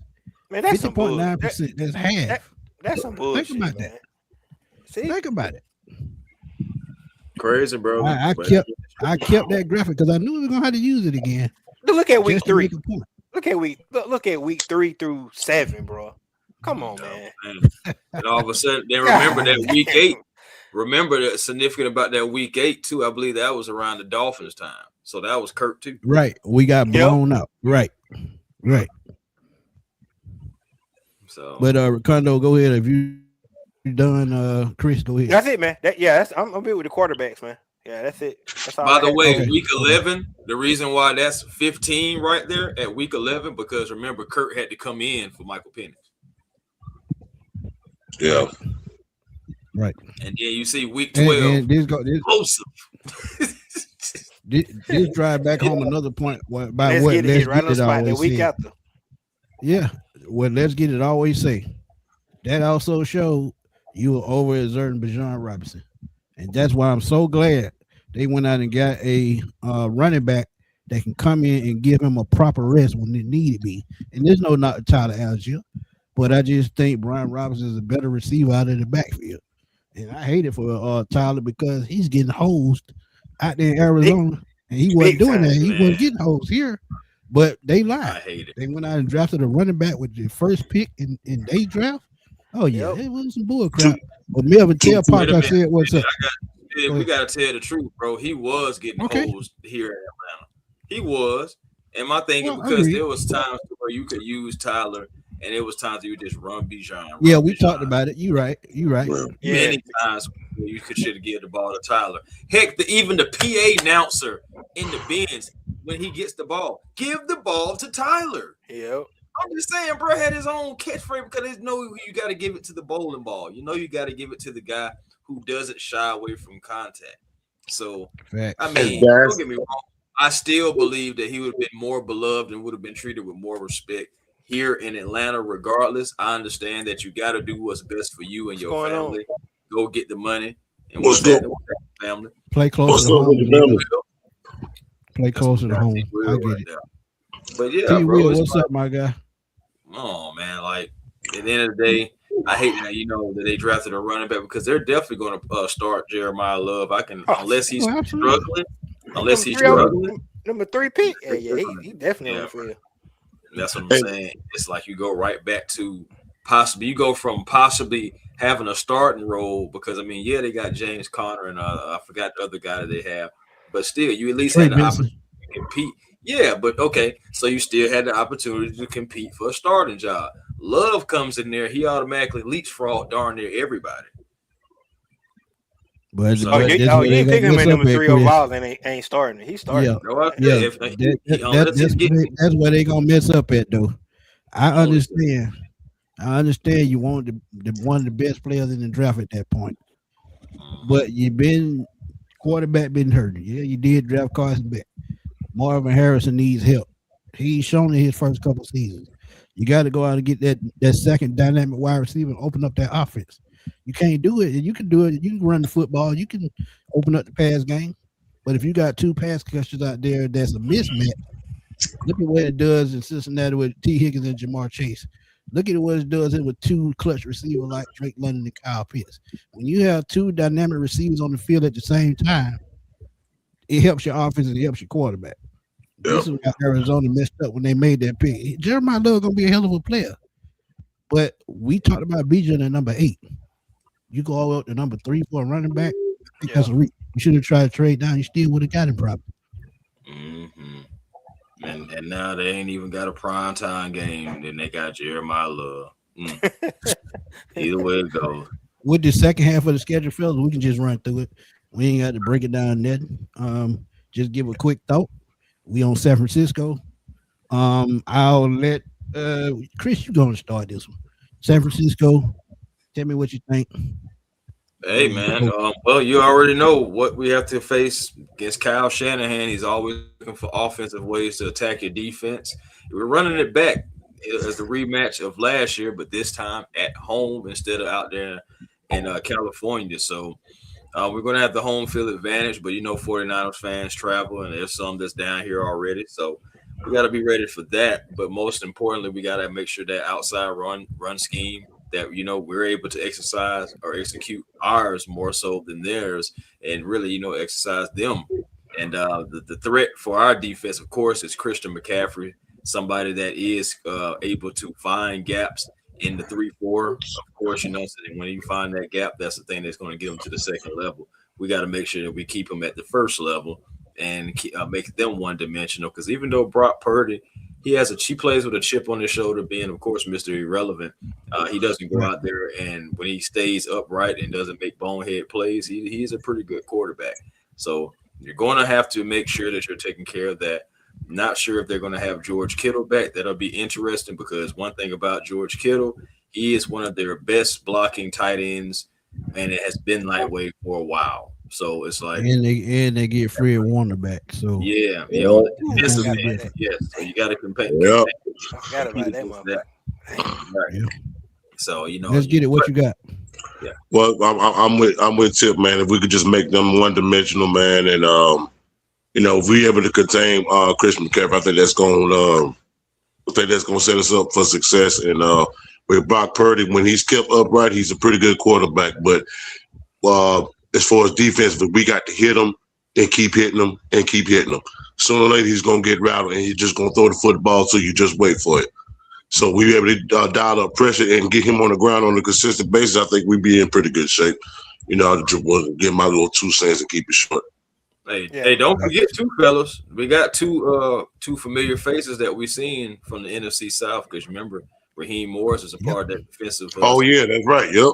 And they got Mike Evans. So that's why we gotta make sure that we keep the run game straight. Because I'm real quick. It's real simple. Kyle Shanahan, he's so easy to read. He gonna use Chris McCaffrey to death. Cause that's what he loved to do. He loved to use his star players. Last year.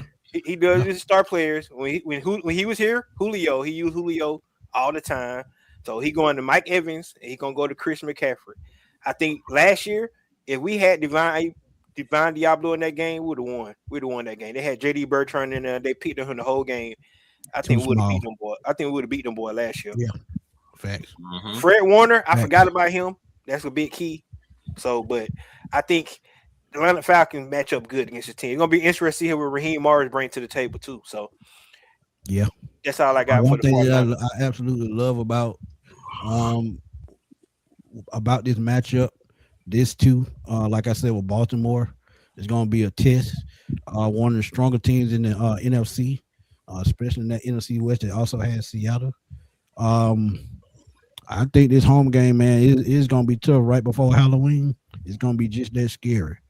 But like you said, Ricondo, if you go back to that game last year in San Francisco, once they got that crackback run and working, they just kept doing it. So I think the Falcons will be better against the run this year. And like you said, with the linebacker, Diablo went out in that game. Yeah, I think he went out. Team went downhill from that 5 games straight. So now that you get him back and you got more athletic, more younger guys, I think this is going to help the Falcons in this game. And by Kyle Shanahan and a lot of these players, especially Matt Ryan, knowing exactly what he's going to do, because y'all got to remember, Matt Ryan won an MVP under this guy. He already kind of knows what Kyle Shanahan is going to do.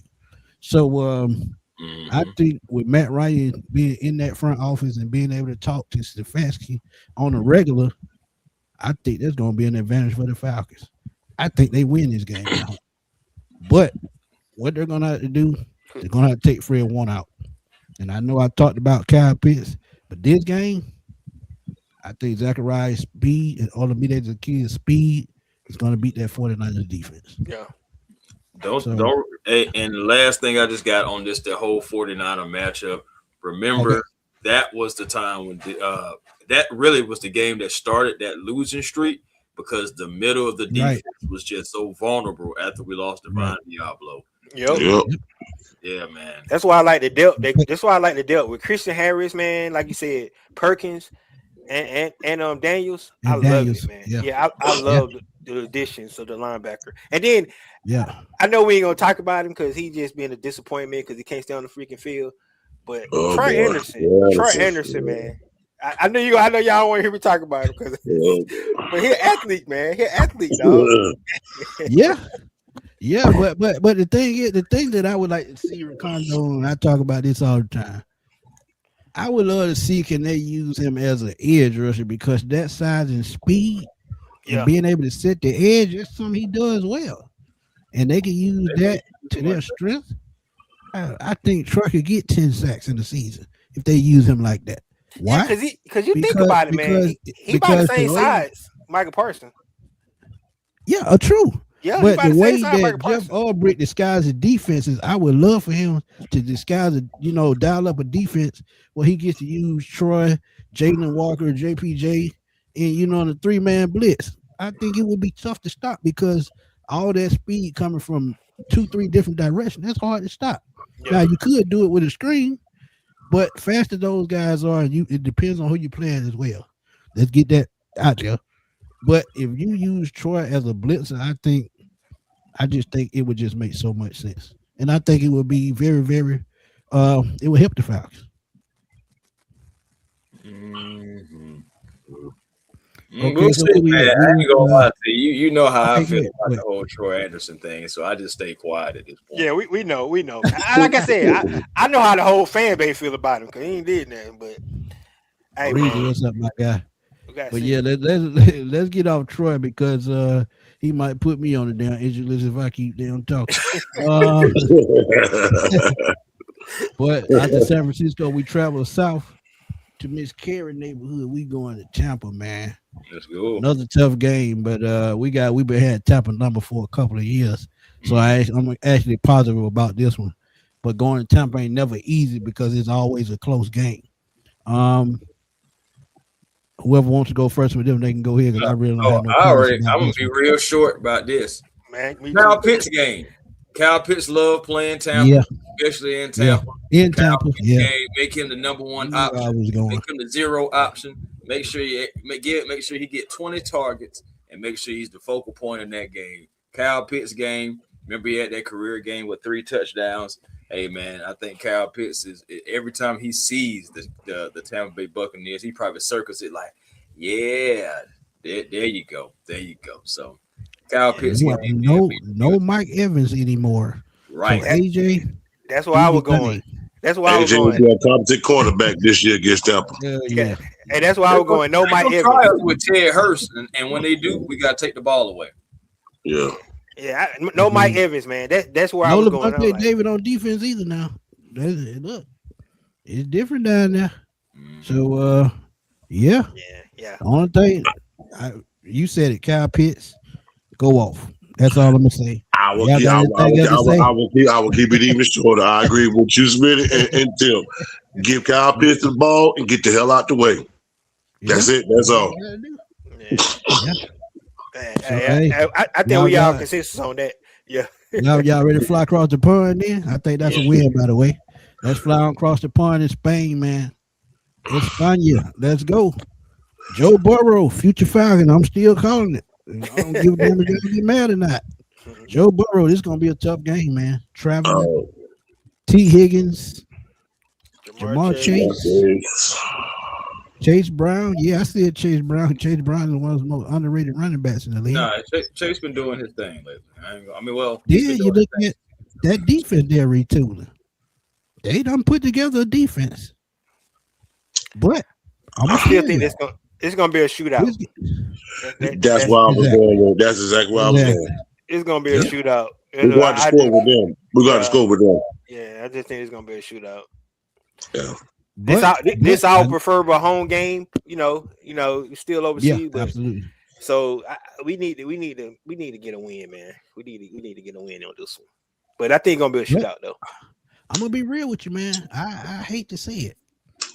I think this is one of those games where the better quarterback wins. Got to go Joe Burrow. Hate to say it, but we know the later you get into the season, for some reason, and Lawrence gonna be a problem. That's where I was gonna go. But for some reason, Jamar Chase, when we get to the second half of the season, just turns it on. Out of nowhere. 1 week he can have 50, 60 yards. Next game he had 215, 220. This could be one of those type games. And I know I said with the 2 safety we got on the top, it's gonna be tough. But look at what he did to the Baltimore Ravens last year. One of the better defenses in the league. Not last year. Not last year. One of the better safeties in the league. He just carved that defense up. So this game scares me just like, any other game. But I think the Bengals going to be tough. Hate to say it. Well, what y'all think? Yeah, I just think the key. I think the key to this game is our pass rush. We need to get out of Joe Burrow. Agreed. Yeah. We need to get out to Joe Burrow. We get out of Joe Burrow, that'll help. Like we need to because he gonna pass the rock. So we need to use pass rush on this in this game. Look for him to throw it 45 times. Yeah, this the key. Yeah, this the key for me. Yeah. I ain't gonna lie, for me, I think the Falcons offense just gotta find a rhythm. Find a rhythm on this defense, their secondary. This secondary is decent, but I believe that our offensive weapons as a whole is better than their defense. And I think that honestly, guys, you just got to keep pace with Joe Burrow. But in that same token, that means that our defense has got how to slow him down. Yeah, they got Jamar Chase. Yeah, they got T. Higgins, two of the best out there. But this is going to be a game to where AJ Terrell, it's going to be time to step up. Yeah, I know what happened in the national championship game. That was years ago. It's time to step up right now. And, Jamar Chase is going to be that option. But you're also going to have help as well with other guys out there. We got plenty of ball hawks. We got to try to make sure we get Joe Burrow off the spot, and maybe he'll throw us one or two. Because there is one thing about it, it has been shown with any quarterback. But, if you can speed Joe Burrow up, he will start getting into that gunslinger mode to where he's like, okay, I can fit that. And I'm just assuming I can just see it. I'm trying to fit something into a window, and here comes the safety that he thought, or a nickelback that he thought was going the opposite way, and he really got baited in, and the ball is going the opposite way that he wants it to go. So just again, man, it's going to be a tough one. The thing that I'm worried about the most is the fact that we don't really do too well in international games. The Falcons are like 1-3 or 1-4 in international. 1-4, I think. Yeah, 1-4 in international games. And do you guys remember the last quarterback who was able to get us that one win? Oh, Matt Ryan, 2021. Yep. And Kyle Pitts had a touchdown. That was Kyle Pitts' first touchdown. His rookie year against the Jets. Right. Well, we got to get us an international win. We got to get us. Man, we should have won that game last year. We should have won that damn game last year. Yeah, we should have beat the Colts. The 83-yard run killed us. Yeah, we should have won that game last year. But okay. You said the 83-yard run killed us, right? But you want to know why it killed us? Because the doggone defense was so tired by them from carrying. They was on the field the whole damn time, the second half, bro. Yeah. They dominated Daniel Jones that first half, but the second half, they just fell apart. And that was the players giving up. Said it last year. You know what, man? I'm still pissed off about that damn 3rd and 19, 3rd and 21 we gave up. We gave up 19 yards. I don't know what to hear. Raheem and what's his name with Jeff Aubrey was damn 3rd and 21. You gave up 19 yards, and that's why they went for it on 4th down. That was tough. As an edge rusher, though, how do you not set the edge and not let him get outside? Yeah, man. That was just common sense. I don't care what damn you a rookie or a second-year player. That's something you learn in high school. If you got a scrambling quarterback, do not let him break containment. That's common sense. Yep.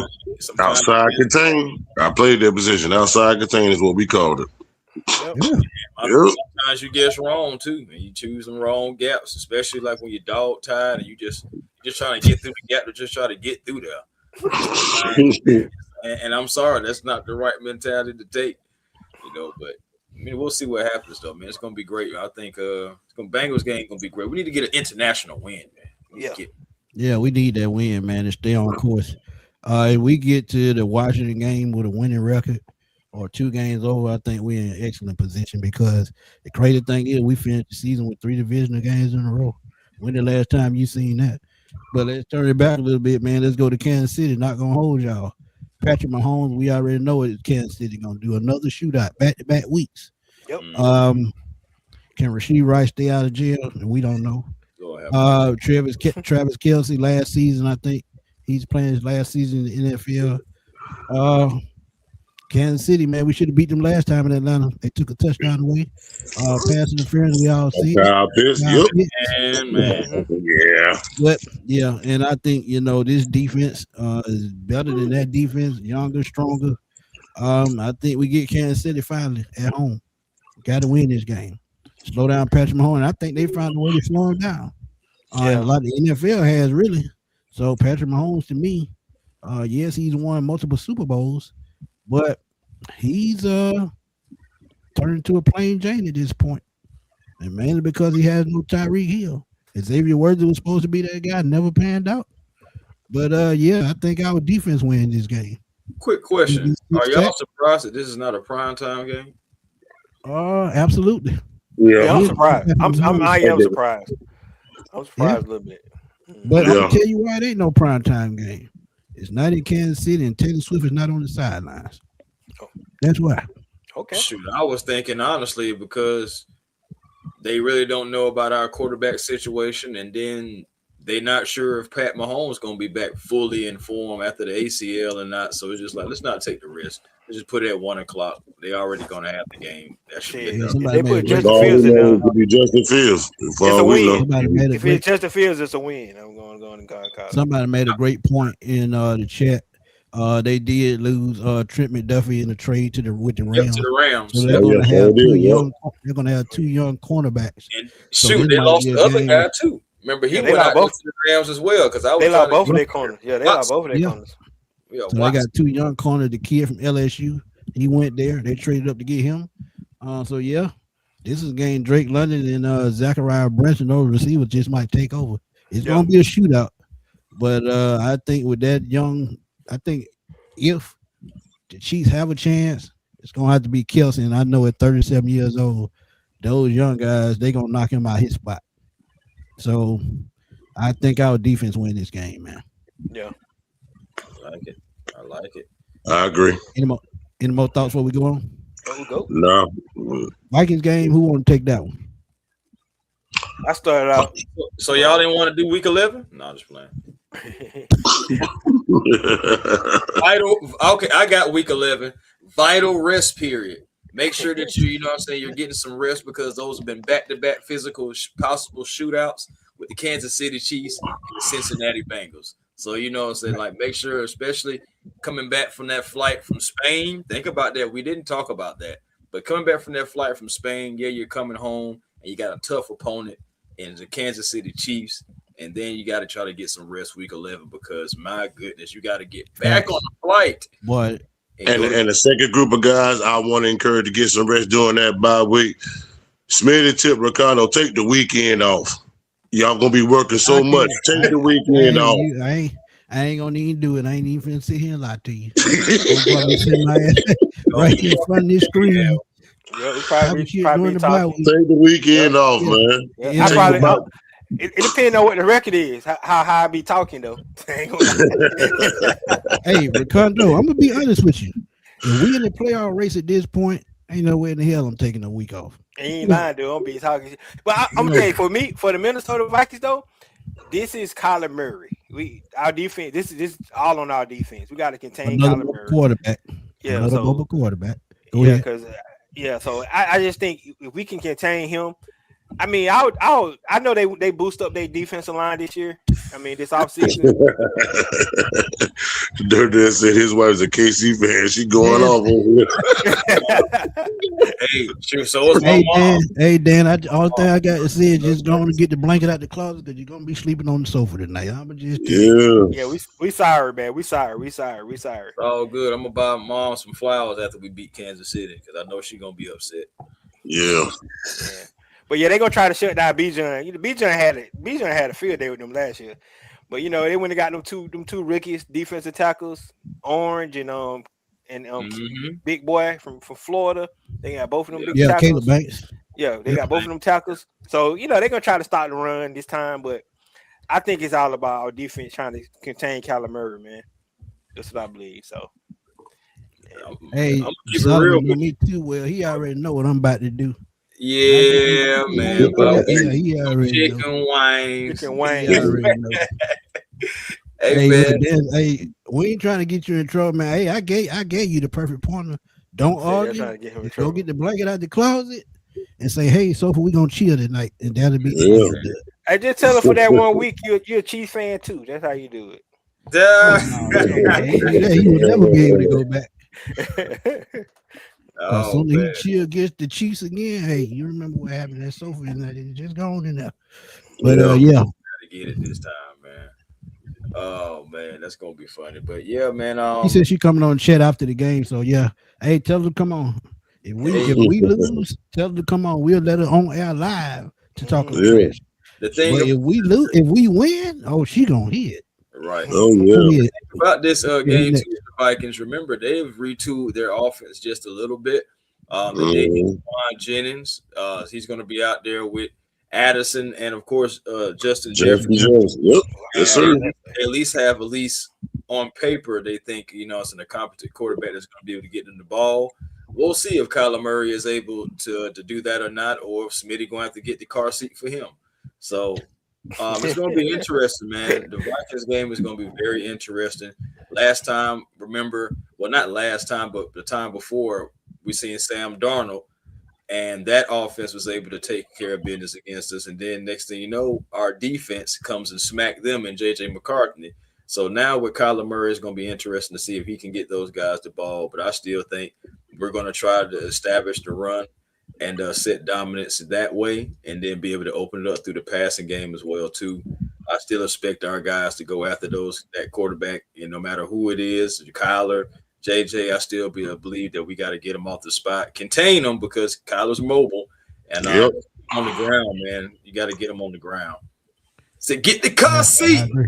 Last time we played, man, but hey, Nothing I put a minivan up with the 7 passenger seats to get both. It is. there you go. But There you go. I think on this game, I think the Vikings, where they messed up this all season, they got rid of one of their best pass rushers. You just can't do that in the NFL. Yep. Jonathan Green got traded to the Eagles, so I think that's going to be a big loss for them. And they going back to what they did with those 2 big tackles. Remember Kevin Williams and Pat Williams back in the day? They're trying to get back into that swing so they can control the line of scrimmage. But they still need help at linebacker, still need help, at corner. But I just think the Falcons, I just think their offense can win this game, just like they did last time. We went up there, they ran the ball down their throat. Yep. Think they can do it again. And if they do that, we already talked about it. Play action city. Go over the top. And with a young secondary like they have, oh, yeah, you can do it. You can do it. I think And don't shoot ourselves in the foot. Yeah, exactly. All right, man.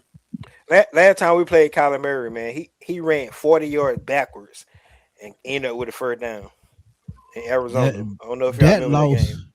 That loss should have been Raheem Morris' last game. I told him, let's get it that right after the game. That should have been his last game. That shit, You man. just can't do that. Smitty was so hot, boy. Smitty was hot when he called me into it. He was hot. Man, did you just see that, man? Boy? It was bad. It was bad, bro. Dude It ran was 20 bad. yards backwards. Yep. 20 yards backwards. Ended up with a And first down. 30 yards forward and still, come on now. Yeah, man. I'm like, come on. I mean, only Falcons. It seems like we the only one do stupid, make crazy, crazy. And that was the season. We lost to all those mobile quarterbacks, Josh Dobbs, all those guys. Yep. Yep. And that's why I'm glad we have these young speed guys to help with these mobile quarterbacks. And I said, this is something we've been needing for years. So, yeah. You got to get Absolutely. those speed because those guys are going to try to hit absolutely. that edge and try to take off down the field or try to when the pocket collapsing, getting out of there, trying to find those lanes. You're going to need those guys. Nephew said that was nephew said Arthur Smith was still the coach then. You see what I'm saying, bro? It's just, man, listen. Yeah. That was 3. Yeah, that was That's Arthur even Smith. worse. Yeah. But the thing about it is, it just was so bad. It's just meshing together. That's how bad it is. Yeah, because we I mean, struggle just with last mobile year, quarterbacks. just last year we let Daniels run for 19 yards on the third down. Yep, we just said it earlier. Yep. Yeah, the same thing. So Yeah. Yep. Can't sit That's there going to be and the main come on thing, now. though.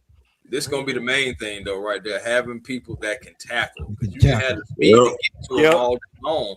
But if you whiffing on the tackle, speed don't even matter nothing. It can No. Let me tell you what I remember the most about that defense in that game. They had Calais Campbell trying to goddamn chase Kyler Murray. Now we know. Come on now. Come on. Chris, get your ass back here. Come on. Am I lying? Nope. Calais Campbell chasing Kyler Murray. Come on now. And Kyler Murray wasn't even running fast. And don't Why forget they about running we back? still live in a time and day. We still live in a time and day where we see Matthew Judon dropping back in coverage like he could have picked the ball off. Oh, I remember that. I remember that dumbass shit. Boy, That was look on. at this. That was Come against on, man. Carolina. Come Running on back. now. I remember that crap too. That Come was on, Jimmy man. Lake. That was Jimmy Lake. That though. Well, we don't have some moments, bro. Okay, I think they finally got it right, though. I think they finally got it right with Nate Otten and Jeff Aubrey. We Yeah. gonna see. what's I week think they 13? finally got it right, man. But look, let's skip on to December, What's week man. Let's get to 13? that 12th month. Detroit Lions, man. Who gonna start that one? Yeah, man. I will. I'll start this one off. I've been getting slack on my gaming channel, like especially when I do content with us against the Lions. Man, Jameer Gibbs, he better than Bijan. Jameer Gibbs, he better than Bijan. Yeah, Well, I we hear about that to all the find out time. who's better now. We about to find out who's the better back. So I'm not gonna lie, Jameer Gibbs is that dude, man. I just don't think.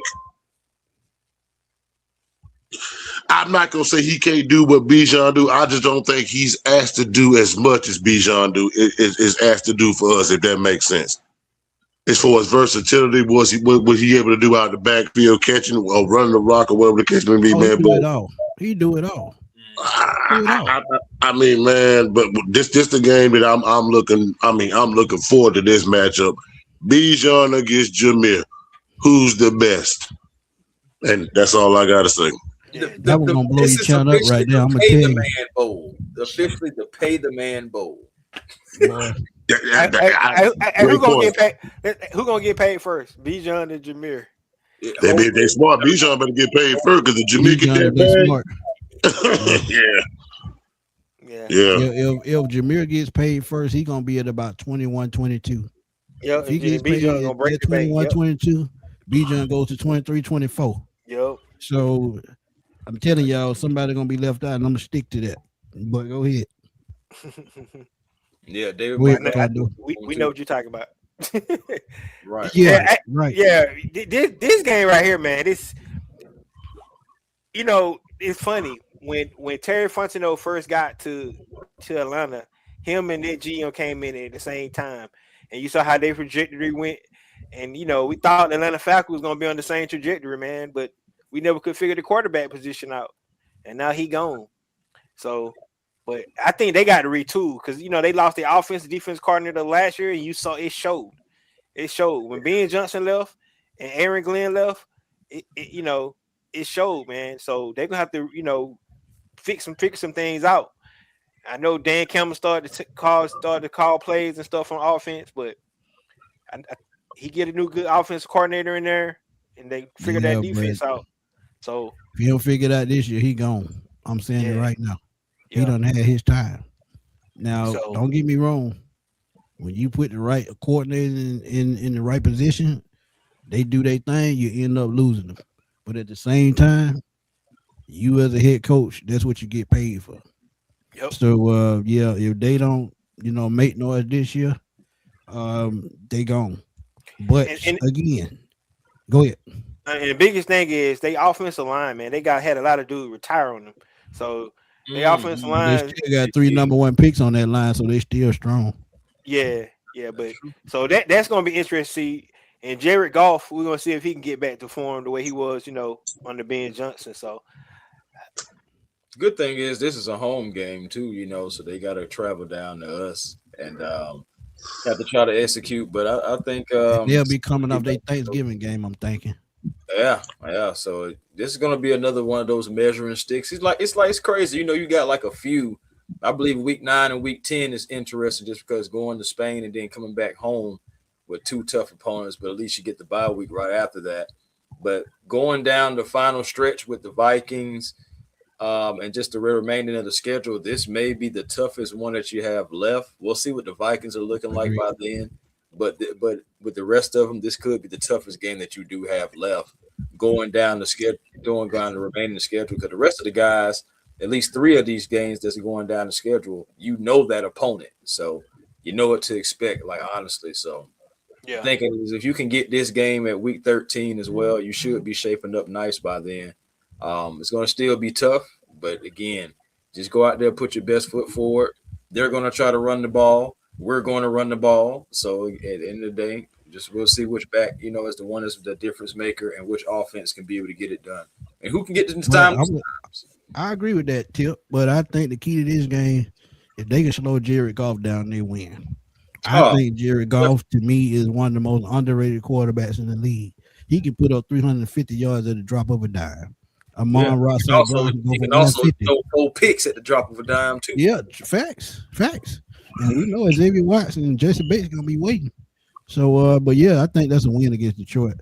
But like I said, you shut down Jared Goff, you shut down that offense because if they get one dimensional with Gibbs, him losing Montgomery, I think it's big. A lot of people not talking about that. That was part of his game. Take some of that pressure off him. When Montgomery wear the defense down, he just take over. So, yeah, you slow down Goff. I think you win.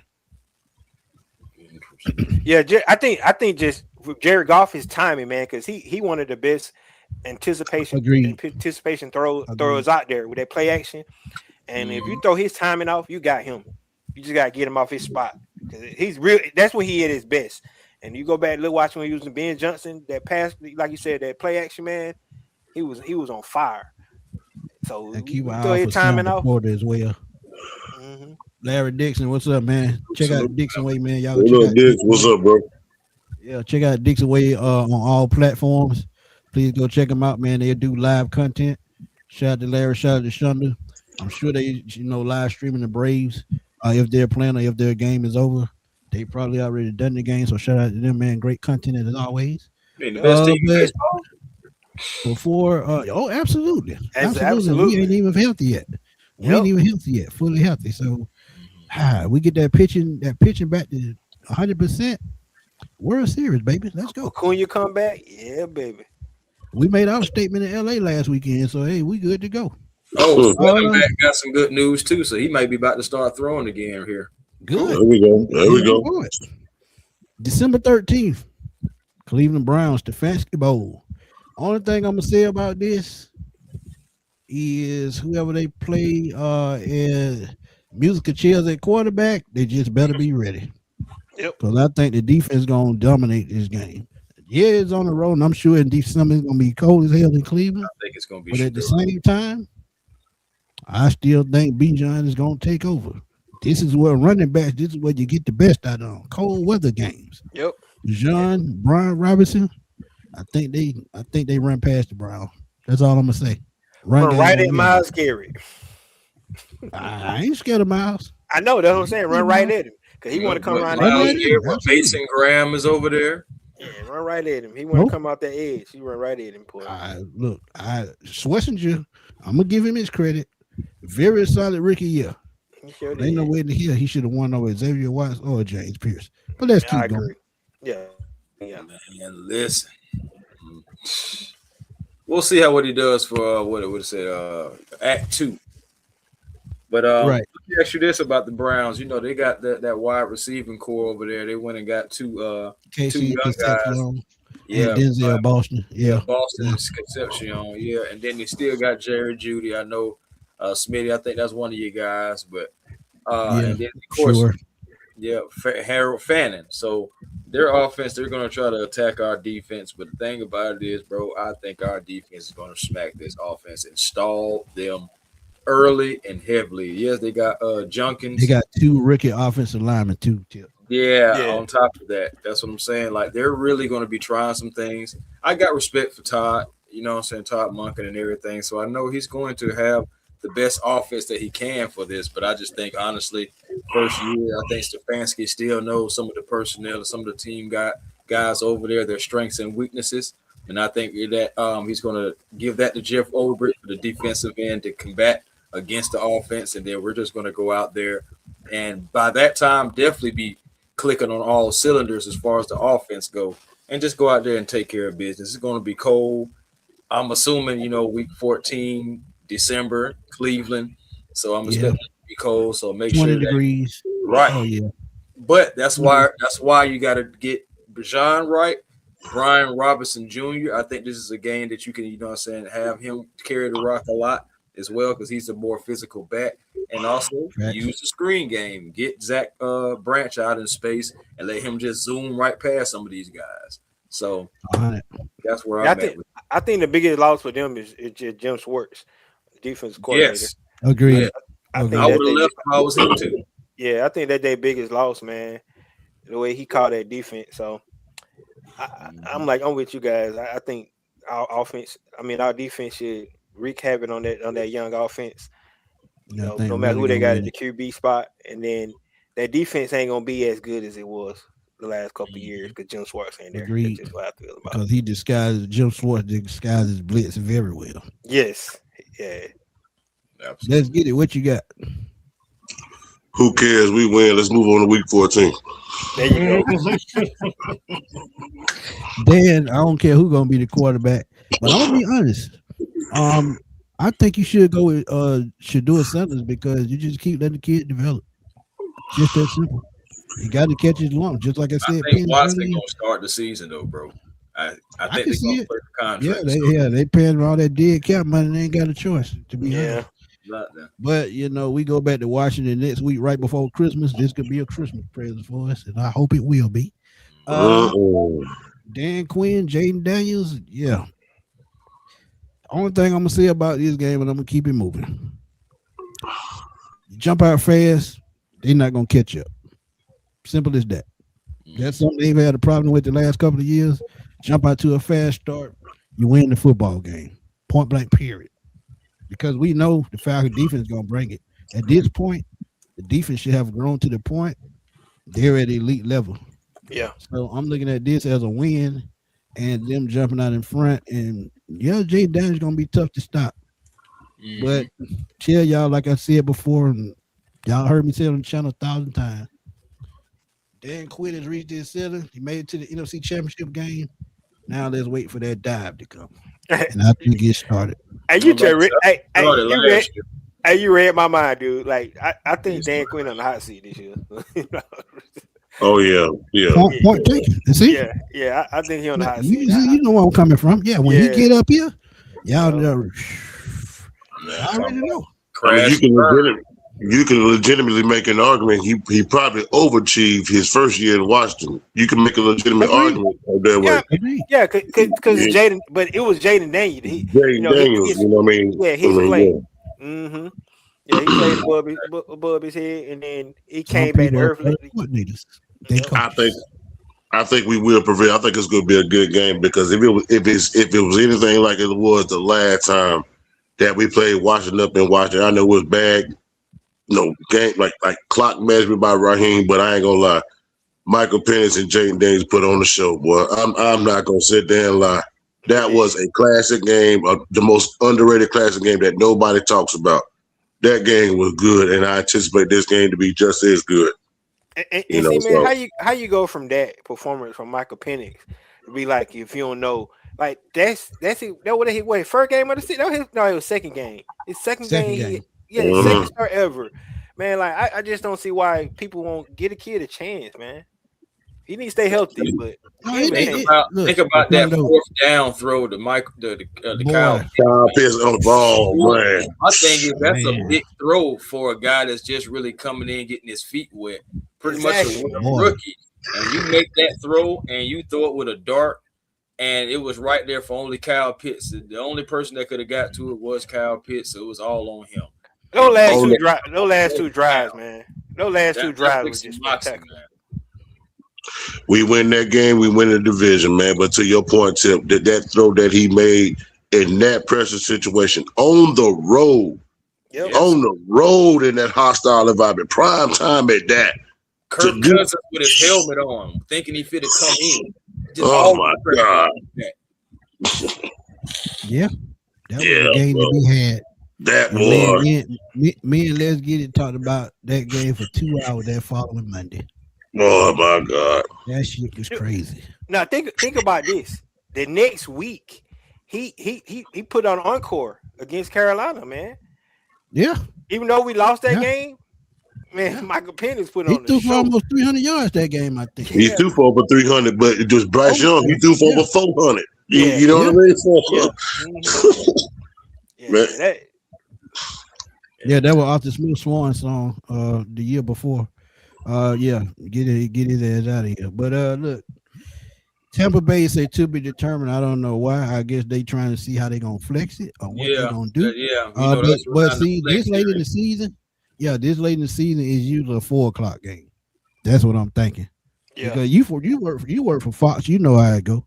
Yeah. When you get this late in the season, sometimes they flex the game to 4 o'clock instead of 1 o'clock, depending on who's playing. But again, we talked about Tampa already. Stick to I'm what gonna I keep it said. real with you though, Smitty, real quick about the Oh, stations and okay, everything. okay. I can already tell you that Fox is going to have the Carolina game, the week 2. Then Fox doesn't have any more Falcons games until week 6, which is the Bears game. They got week 7, week 8, week 10 against Kansas City. It looks like, because at first it looked like it was going to be a CBS game, but maybe Fox outbidded them. I'm not sure, because they're bidding for these games now. And Yeah, Amazon killing everybody though.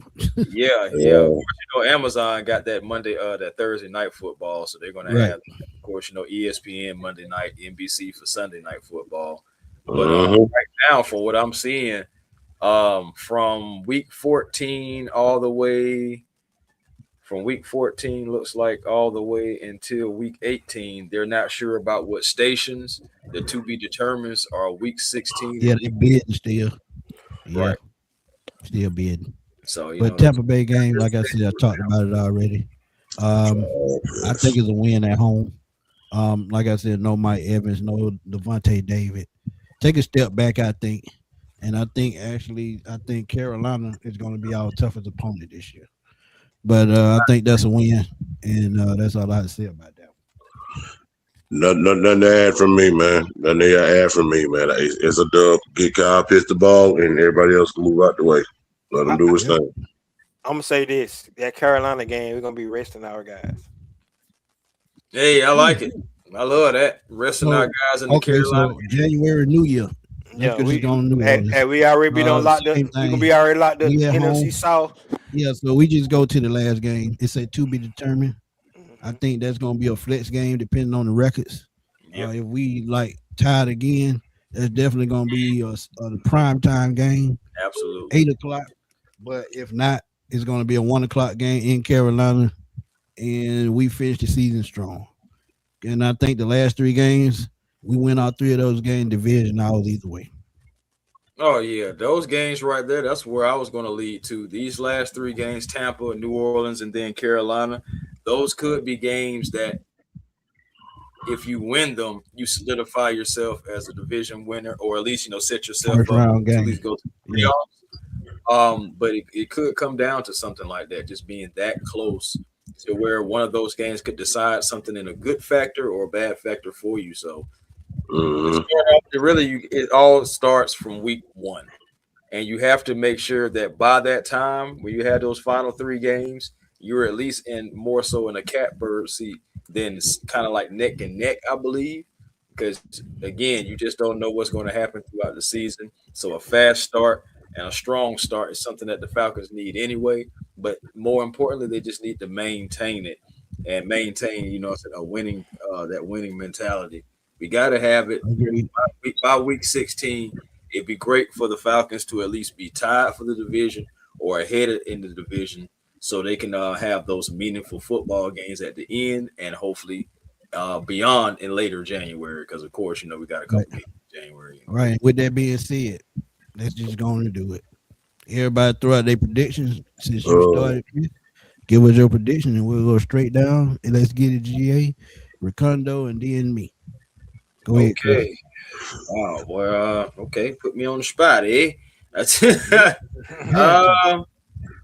I kind of know what let's get it going. This is early. This is early. This may change. The winds may go up or down. It just all depends on when we start getting closer, knowing who the quarterback is, kind of knowing what everybody's position and how they're going to be used. I'm going to go with. I think I'm gonna go with 9 and 8 for right now. I think that's safe. I think 9 and 8 is safe right now. Possibly 10 and 7. I really am leaning toward 10 and 7 a little bit, but I think 9 and 8 is right there, because that gives me room to really kind of like add wins and all that good stuff like that too. So I'm gonna stay right there at 9 and 8. Let's get it. What you got? Man, I hate when you put me on the spot like this, big bro. Oh, I already know where you going. It's early. It's early. It's only May. We're gonna do this many more times, I'm sure. Oh man, I know exactly what he finna say. Well, I know exactly what he finna say. oh man. Look, I'm gonna say this, man. Do a totally different regime, whole new coaching staff. A lot of reason to be optimistic. Mm-hmm. What? But I gotta be real, man. Until I see the change, man, I'm going 8-9, bro. My heart just been broken too many times, man. Until I see different, man. It's just me. Until I see different, man. Oh boy. 8-9, but I still say we'll finish top 2 in the division. Where once Smitty laughing at man, you keeping it real, man. I'm like, y'all know I'm telling the truth, man. Y'all know I'm telling the truth. Boy. Hey, you just I speaking knew the exactly what he was gonna say. For right now, May 14th, 2026, let's get a GA and saying 8-9. Because I got to see the change, bro. You can bring in whoever you want to bring in, man. But at the end of the day, the players still got to get on the football field and perform, bro. Oh man. At the end of the day. Y'all just don't know how fun. It's funny to me because I've been hearing that for the last 2 years. So you already knew he was going. I knew exactly where he was going. All right, so I'm gonna be Mr. Optimistic. Then. Here we go. Y'all ready? You ready? Uh-oh. Y'all ready? 13 and what? Hell no.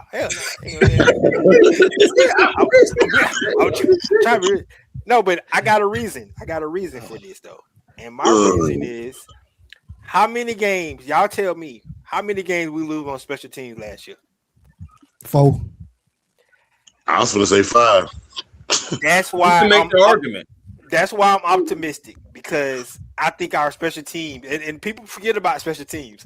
I think our special teams is going to be a whole lot better this year for the kicking game and our return game, and I think that's going to give us 2 extra wins. So that's why I'm going 11. Because somebody said 9-8, but I'm going to give us 2 more wins, 11-6.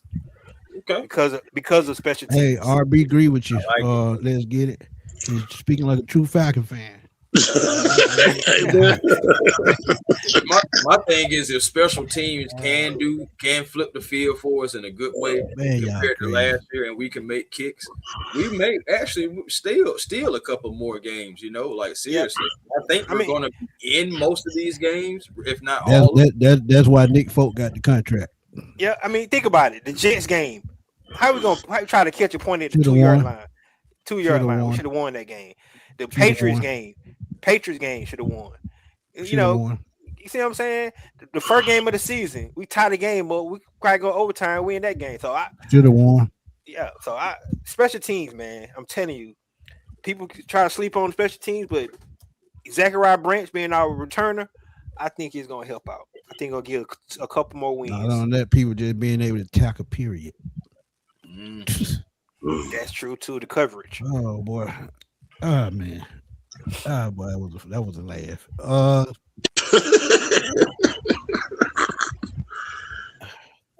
I'm gonna stick to my guns, and I'm gonna just say it, man. With the way the Falcons are built, and looking at the way we played the last 2 years at 8 and 9, knowing that we were 2 to 3 plays from having a winning season both seasons. This year, with a competent offensive staff, we get over the hump. Bijan goes into a critical season. I think he finally got his feet all the way under him. He's a superstar player. I think he opens it up for everybody else. And with the teams that we're playing, and like you said, Ricardo, this is a big factor as to why I'm going 10-7. Playing the NFC North, Kevin Stefanski knows those guys. So I think we have a chance of winning all of those games. Plus, when you look at the division not strong, that's 8 games right there. And we could possibly win 6 or 7 of those. Hey, that's 10 wins if you only win 3 games elsewhere. So I'm going 10-7, man, because I just think this offensive staff, prior season not achieving it with Zach Robinson, getting a competent play caller in Kevin Stefanski. Then you look at Tommy Reese playing under him. But Alex Van Pelt is going to be the key to these quarterbacks unlocking their talent. He's one of the best quarterback whisperers in the NFL that nobody talks about. And I think it even though these quarterbacks that y'all like to say are injury prone, still think they can stay healthy enough to take this team to the next level, no matter who it is. So I'm going 10-7 because I'm gonna be optimistic because of this offense, and I know the defense is gonna bring it. So I So mean, we that's all my kind of close. You got 8-9, you got 9-8, you got 10-7, you got 11-6. But that's just how close the Falcons were last year. Yeah. All we need is competent play here, competent play there. You know what I'm saying? Not having making the bonehead plays, not beating yourself. And you could get an extra win or 2 or 3. So I can see that guy. K Vincent. Yeah, boy, hold on, Ricondo. K Vincent, to answer your question, he said, "Are those 7 losses? Are they close losses or blowouts?" The only loss that I think right now, as I'm looking at the schedule before anything happens, before any games are played, the only game that I worry about, and I spoke about it earlier, is the Baltimore Ravens. That's it. Because I know what they bring at quarterback, what they bring at running back, and they could have turned the corner on defense because of the coach that they have. So Baltimore is the only team on this schedule that just completely freaks me out. Not Kansas City, not San Francisco, because we hung with those teams. But Baltimore is the team. I think for me, it's either Green Bay or Chicago. Green Bay coming off that short week, and then Chicago with Ben Johnson and Caleb Williams, man. Those 2 games scare me more than anything. I like that. I like that. I'll Trap add, game. I'll Got to be add, out of the trap game. I'll Quick, add Chris. one. Trap game. Trap game to me this year. Y'all ain't gonna believe it. Even though I said we're gonna win, Cleveland Browns. Why? Kevin Stefanski is the former coach, and they're gonna have that grudge in Cleveland. Good point. Go ahead, Chris. My We'll bad. see. We will see. On the game that I want to add, because I am interested about that Ravens game. It's going to be interesting. But I'm gonna add the Bengals game to this because again, Agreed. 1-4 in international games. Joe Burrow and that offense, if they're clicking on all cylinders, is going to give any defense some trouble. Not just the Falcons, any defense. So with that being said, we got to make sure our defense is on its P's and Q's and our offense is able to execute because Joe Burrow is going to be coming out there looking to slang it. And honestly, we got to make sure that our quarterback is throwing the football just as well, if not better. So that game right there is a game that's interesting to me as far as like being worried or is being concerned about. Now, as far as trap games go, it's going. I bet I know what Chris going with that one. Trap. I game. got an idea. Thanks, so man. Oh, we talk about it all the time. Yeah, man. Trap game. I'll be honest with you, man. Trap game for me is probably going to be week 4 versus the New Orleans Saints.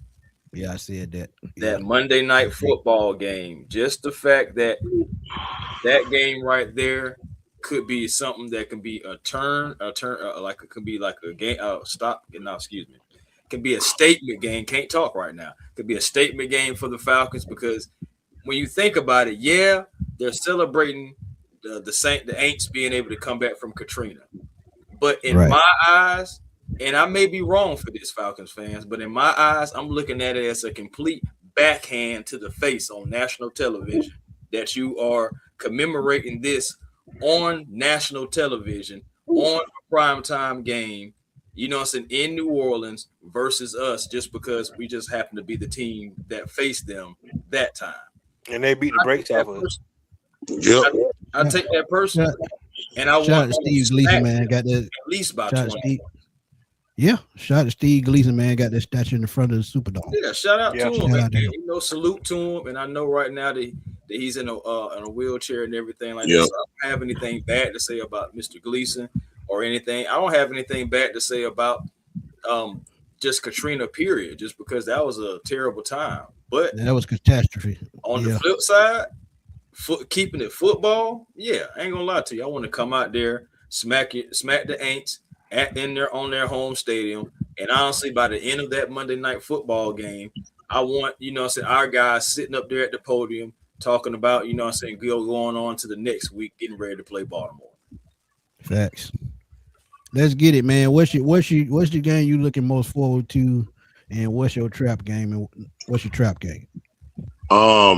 The game, like I said, I alluded to it earlier, man. The game I'm looking forward to, man, is that Bijan and Jameer Gibbs matchup. I'm because when people talk about premier running backs, you hear Saquon. I mean, that's understood. But the next two guys you hear about is Bijan and Jameer. Who's better? So when we found out earlier, last year when that schedule came out, and I seen the lines, I said, okay, this is really gonna settle who's the best. Who's gonna be that guy to get that bag? Is it gonna be Bijan or is it gonna be Jameer? We about to find out. As bad as I gotta admit it, man, that trap game and Tip alluded to get them ain'ts. And just to drive your point home, Tip, the show that game on the was it 20 years since Katrina? Yeah, it's been that long. You best believe during that broadcast they gonna do a flashback during that broadcast. Oh, you better believe it. Atlanta Falcons that Hurricane Katrina, it'll be dead out. They gonna show it. They are flashback. But let me switch it up right quick. What if that January 3rd is more of a trap game than that October 15th game because they know we're in the playoff? They know we might be playoff bound. It all depends on what happens with the rest of the season and what our record is. Yeah. Okay.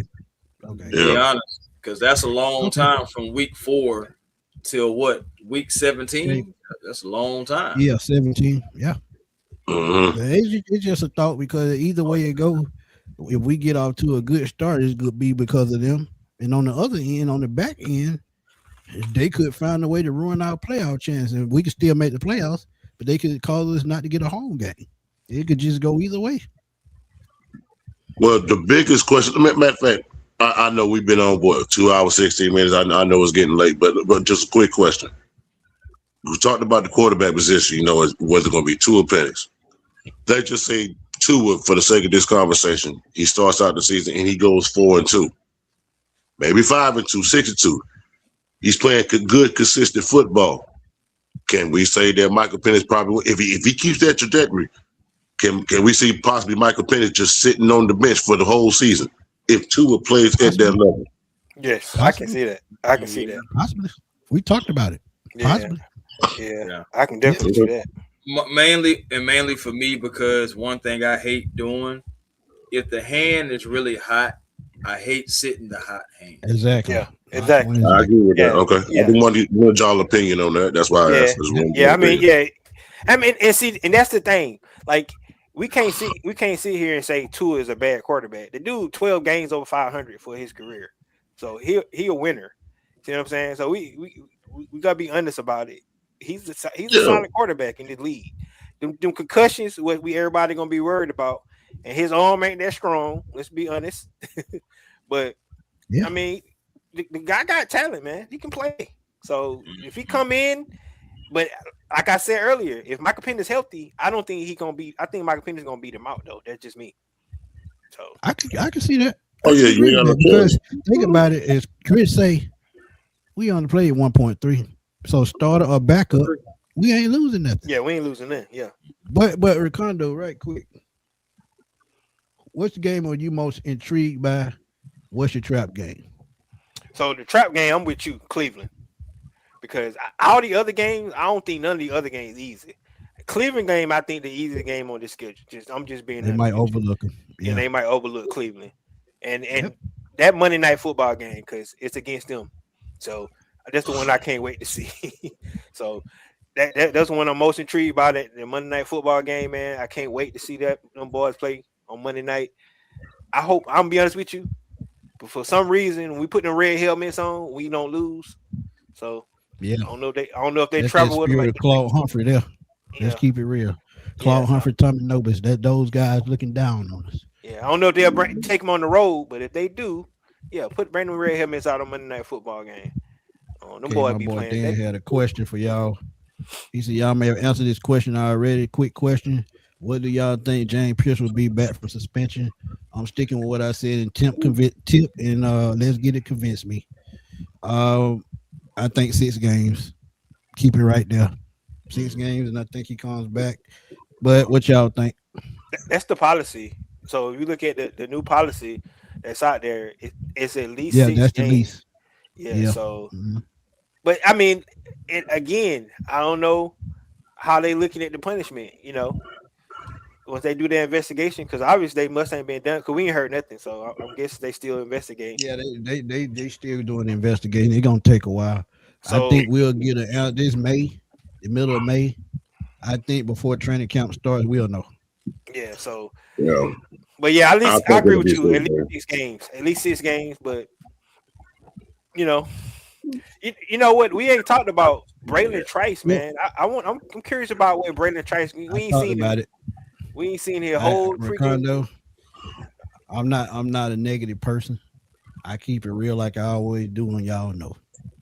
2 seasons, back to back ACL injuries. You think he done? Really no time on the field. That's an uphill battle. Why?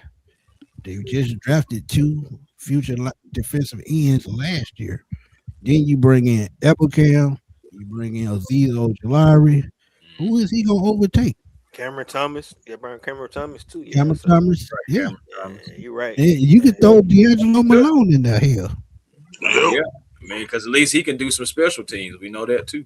Yeah. Exactly. So it's gonna be tough for Braylon, to be honest with you. But I'm looking at this: who can stay healthy and be more productive during training camp and OTAs and everything? Can it be Mr. Trice, or could it be Mr. Anderson? And that's the crazy thing. The last 2 players that have been injured the most, they might be battling for the final roster spot. Wouldn't that be some shit? That's why I said they're both of their names. Like You know what's crazy, fellas? You know what's crazy for real? That's the part of the season that scares me the most, man. Not the preseason, not even the regular season. It's training camp. This when you get these catastrophic injuries to major star players. They ain't got necessarily be from our team, but from any other team, man. That's when it seems like the most significant injuries happen during training camp. Mhm. That's what scares me the most. I ain't gonna sit there and hold y'all. Yeah. Yeah, man. Hey, Rod. Honestly, go ahead. go ahead. Go ahead. You got it. Go ahead. Yeah, honestly, man. Just be honest. The reason why, because the way they changed the rules, the football players, they want to have all those 2-a-days and stuff like that. So they ain't building the calluses up like they used to, man. They're playing football, and then that's why you need to have all these injuries like that, because they built up calluses, man. They had them 2-a-days. They were physical. They probably didn't play as long, but now, man, they just all these soft tissue injuries and stuff. It's just ridiculous now, man. Yeah. See, when you going up against each other, smacking each other in the mouth at practice, it drags over into the game. When you doing all these 7-on-7 drills, just playing in pads and shorts, you ain't doing that but damn cardio and training and cardio. That's it. That's it. Yeah, man. I mean, they collect the bargain on it, so that's what they wanted. But they won't have all the. Yeah, but that's what happened. But man. yeah, man, look, that's why Barry Sanders and Emmitt Smith the way they were. And it's the same thing with the NBA. We're not gonna get into it, but that's why the NBA the way it is. That's why it's like pickup basketball now. Exactly. That's why. Mm-hmm. No, for But real. final thoughts, everybody, before we get out of here. Chris, we're gonna start with you and we're gonna go back down again. Oh, well, final thoughts are, tough looking schedule. Everything is on paper. But hey, we already knew that just looking from the opponents, it was going to look tough, and it didn't disappoint. I just think that overall, we just got to continue to go through the process, OTAs, training camp, see who steps up, and just make sure that we're rolling out the best Falcon team that we possibly can out there for those preseason games, and of course out there for Week 1 at Pittsburgh. Just take care of business, man, and we're going to continue to be talking about the schedule. We're probably going to end up breaking down little certain things on the schedule. Probably, it's time to talk about it because it's out. So we're going to continue to talk about it. I can't wait for it. It's going to be an exciting time. I'm already excited, though, honestly, because, once schedule release comes out, it really like all down here. From there, you're going to have boom, boom, boom. Yep. And next thing you know, it's going to be Week 1. So can't wait for it, man. Yes, sir. Great talking with you guys about the schedule release. Thank you to everybody in the chat who came in, who stayed here, and hey, let's just rise up. It said, "Hello, we are asleep. You are asleep." Man, what my boot at? Let me get my boot out right quick. Auntie, what's going on now? Sleep. Yeah, she got to Wake get up. that old boot. Wake up. Let's get it. Got the Yes, sir. words Yes, sir, man. All right, man. Just to echo what Tip said, man. Very exciting time. Actually, seeing the release come out. Very tough. It's going to be a tough schedule, man. Like what I want us to focus on, man, is just getting our mindsets right, man. And then I just want a consistent win on the football field, man. I'm Agreed. tired of seeing the same stuff every single year, man. It's time for something different now, man. We have the talent, we have the roster. It's all about putting in the work, man, and actually going out the field and executing. Like I said, it's going to be tough, but, like Tip and Smitty, y'all always told me, they got to play us too. You know what I'm saying? So, look to see what we are, what kind of, where we are as far as toughness-wise, how we're going to come out in 2026. So it's very exciting, man. Looking forward to it. Agreed. Ricardo, what you got, man? Yeah, so for me, just looking at the NFC South, and when these schedules come out, like you said, the one thing is everybody got a tough schedule. So, everybody like, hey, they got a tough schedule, but man, everybody got a tough schedule. But Carolina schedule is tougher than our schedule. They won the division, so they got all the number one seeds and the unlike opponents that we don't play. Mm-hmm. So they got a tougher schedule than us. They got one of the hardest schedule if you live according to what everybody's saying. So, but it don't matter, man. We all know that this strength of schedule stuff really don't matter because everybody got to play everybody. And I think the moves they made this offseason, it's gonna be interesting because I believe what he said about raising the floor. I think they really did that with the depth. Oh, absolutely. I mean, if you look at that we talked about that San Francisco game when Devon Diablo went out and he was gone for those. We had no depth at linebacker, and it showed those rest of those games. I think they fixed that. I think they upped the secondary a lot. Look at the moves they made in offensive line. I think that's important. The only question mark is the defensive line, right? It's kind of still question mark there in those spots. I do like some of the additions they brought in, but to me, it comes down to coaching at the end of the day. So the coaching staff got to get these guys to play at the level that they should play at on a consistent basis, right? We can't have getting blown out 30-0. We do what we did on Monday Night Football against the Vikings and then come back and play like we played against the Carolina Panthers. That don't make any sense, man. So can't happen. Yeah. That just those two different teams played. That don't make any sense. So right. And so that's all I got. Only final words I got, man, is the season just really hinges on quarterback play, like we've been saying the whole show. Oh yeah, 100%. If we just get adequate quarterback play, we'll be all right. Because as I always say, even Trent Dilfer won the damn Super Bowl. Just go out there, put up points, stop teams. And another thing that we don't talk about a lot. We talk about it a lot, but not really. But you got two guys in Kyle Pitts and Drake London. We getting inside the 5-yard line. Just throw the damn ball up in the air. Come on now. Come on. That's all I'm asking. So Michael Penix did it last year. Exactly. But what did I say earlier? He got better at doing it, but guess what? Jay Robinson went away from call in the red zone. Mm-hmm. Yes, sir. Player, coach. All I ask. Score more touchdowns. Stop kicking field goals. You got the talent. And I say this again. Didn't use Tyler Algier properly inside the 5. We got to stop with the stupid mistakes. Mm-hmm. I said 10-7. We start with the stupid mistakes. 10-7. It can happen. It can happen. Ricardo made a great point, sticking to it.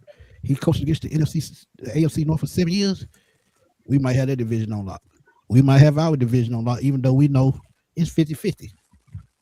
You can win 7 to 8 games just in those 2 divisions alone. So just stop making stupid mistakes. Consistent play call is what we need, offense and defense. That's all I'm saying. She said 12-5. 12 We'll and see. 5. But let's roll it around one more time. Tell everybody where to find y'all. Chris, take it away. Hey man, A1 Forever Sports. That's the platform on YouTube. Come over and like, comment, and subscribe. Be a part of the A1 family. Love to have you there. Same for as the Hawks Digest. Everything, all Atlanta Hawks things. You know, we like to cover it over there. Hawks Digest. Shout out to Walter and Mikey as well. And you also now can catch me at the Falcons Digest as well. Me and Charles over there holding down the Falcons Digest. Got some content that we got to put out there as well for them. So, you know, you can catch me at those different spots. Also, Twitter, A1 Forever, Instagram, A1 Forever, and the real A1 Forever on TikTok. I appreciate you guys joining. Let's get it. AKA Sean, you know, coming on. And also, finally getting another show in with Over Condo, man. So, great, you know, some talking with you guys. And let's make sure it's so far next time and we do it again. Yes, sir. Absolutely, man. Lost, man. I gotta get me a new flashlight. Let's get it. Tell everybody where to find you, man. Hey, man, just like y'all seeing on the screen, man. Let's get it, GA. Everybody that knows me, I'm a gamer, man, and the channel is blowing up over there, man. Literally 25 subscribers away from 1,400, man, and that's a big thanks to you guys, man. So, any of my gamers, anyone that love to play video games and just watch video game content, man, come on over, man. We'd love to have you. Keep it very family oriented and keep the positive vibes going, man. It's just a good vibe over there, man. So whenever y'all get time, let's get a GA. Smash that like button for me. Hit that subscribe channel, man, and come join the family, man. We'd love to have you, man. I appreciate everybody. Falcon fan, man, it was good to meet you, brother. And as always, Smitty and Tip, man, appreciate you. Appreciate y'all having me on the platform, man, to be able to talk topics like this, man, especially Atlanta Falcons football, man. So I salute to y'all, bro. Salute to y'all. No doubt. Ricardo. Yes, sir. Yes, sir. So, hey, y'all can find me all the time on Ricardo Real Falcon Fan with another video. And I've been doing this thing probably like 5 years, man. And I'm be honest with you, Smitty, Tip, all you guys, y'all the reason I'm doing this thing. I love our fan base. I love all you got content creators out there, man. And y'all got me, you know, I love the Falcons forever. And just to come out here and talk about it and do this thing with you guys, you know, just, you know, topping on the cake, man. So, you know, shout out to everybody that's ride and die, because we are the real fans, believe it or not. Because we ain't never won nothing and we still here. So, you know, ain't no bandwagon, ain't no when you a Falcon fan, you ain't bandwagons. Like, ain't nothing about us bandwagon. We real. So because we here, man, we don't been through it all. So that's what I love about this fan base. It ain't fake, you know. No. We hard on our players, we hard on our team, but we still come back here. Yeah, we hard on each other too. But we still come back every year, man. So, and that's what I love about you guys. So appreciate it. Thank y'all for having me on. Come back, you know, anytime. Just let me know. I got to give you your credit, Ricardo, before you go, man. I got to give you your credit. Because Ricardo gave me hell. So you know what Ricardo did? He said hell with it. I'm tired of what he talking. I'm gonna go tell my side of the story. So what does he do? He said, man, I'm starting my own channel. That's what he did. So if I motivated you to start your channel, shout out to y'all. That's what I want y'all to do. Just speak our voice and be heard. Exactly. That's all you got to do. That's all you got to do. And let me just say this to end it off. Ain't none of us wrong. You see what I'm saying? Nope. We're ain't none of us in the front office. Ain't none of us coaching. Right. We all putting our opinion on this. So ain't no reason everybody get, you know, put what you think, what you see, and put it out there, man. It's your voice. And you're right. That's why I wanted to come on here and talk my voice. So I love this shit. So yeah, that's what I'm saying, man. But y'all know where to find me, man. Right here on Smitty Sports Machine. Also catch me on Twitter at fatboy_21, because I'm always over there blowing that thing up. And shout out to my admin. She always doing her thing. She said, "Y'all go check us out. Please do that." Thank you, Auntie. And Appreciate it. she always cutting the food, talking about team, sorry, but she gonna represent and always be on TV like she always be. Yep, So sure that ain't do. gonna change. Right there on And the I front. told her she always be on TV at the Falcon with that check at. I keep telling you that. Man, I'm telling you. But yeah, see, I tried to tell her. But yeah, man, another great show. And look, we'll be back soon, man, because I'm sure some more news will drop like I've been telling y'all. Chris, you can go to Falcon Digest and Hawks Digest, check him out. Ricondo, a real Falcon fan, you can go check him out. Let's get it GA. If you like games, video games, 2K, Madden, MLB the show, he your guy, man. But for all the guys, man, we're gonna roll on out. It's just, she put up a 11-11. That means good luck. And on that note, we're gonna climb on out of here, man. Peace. Peace.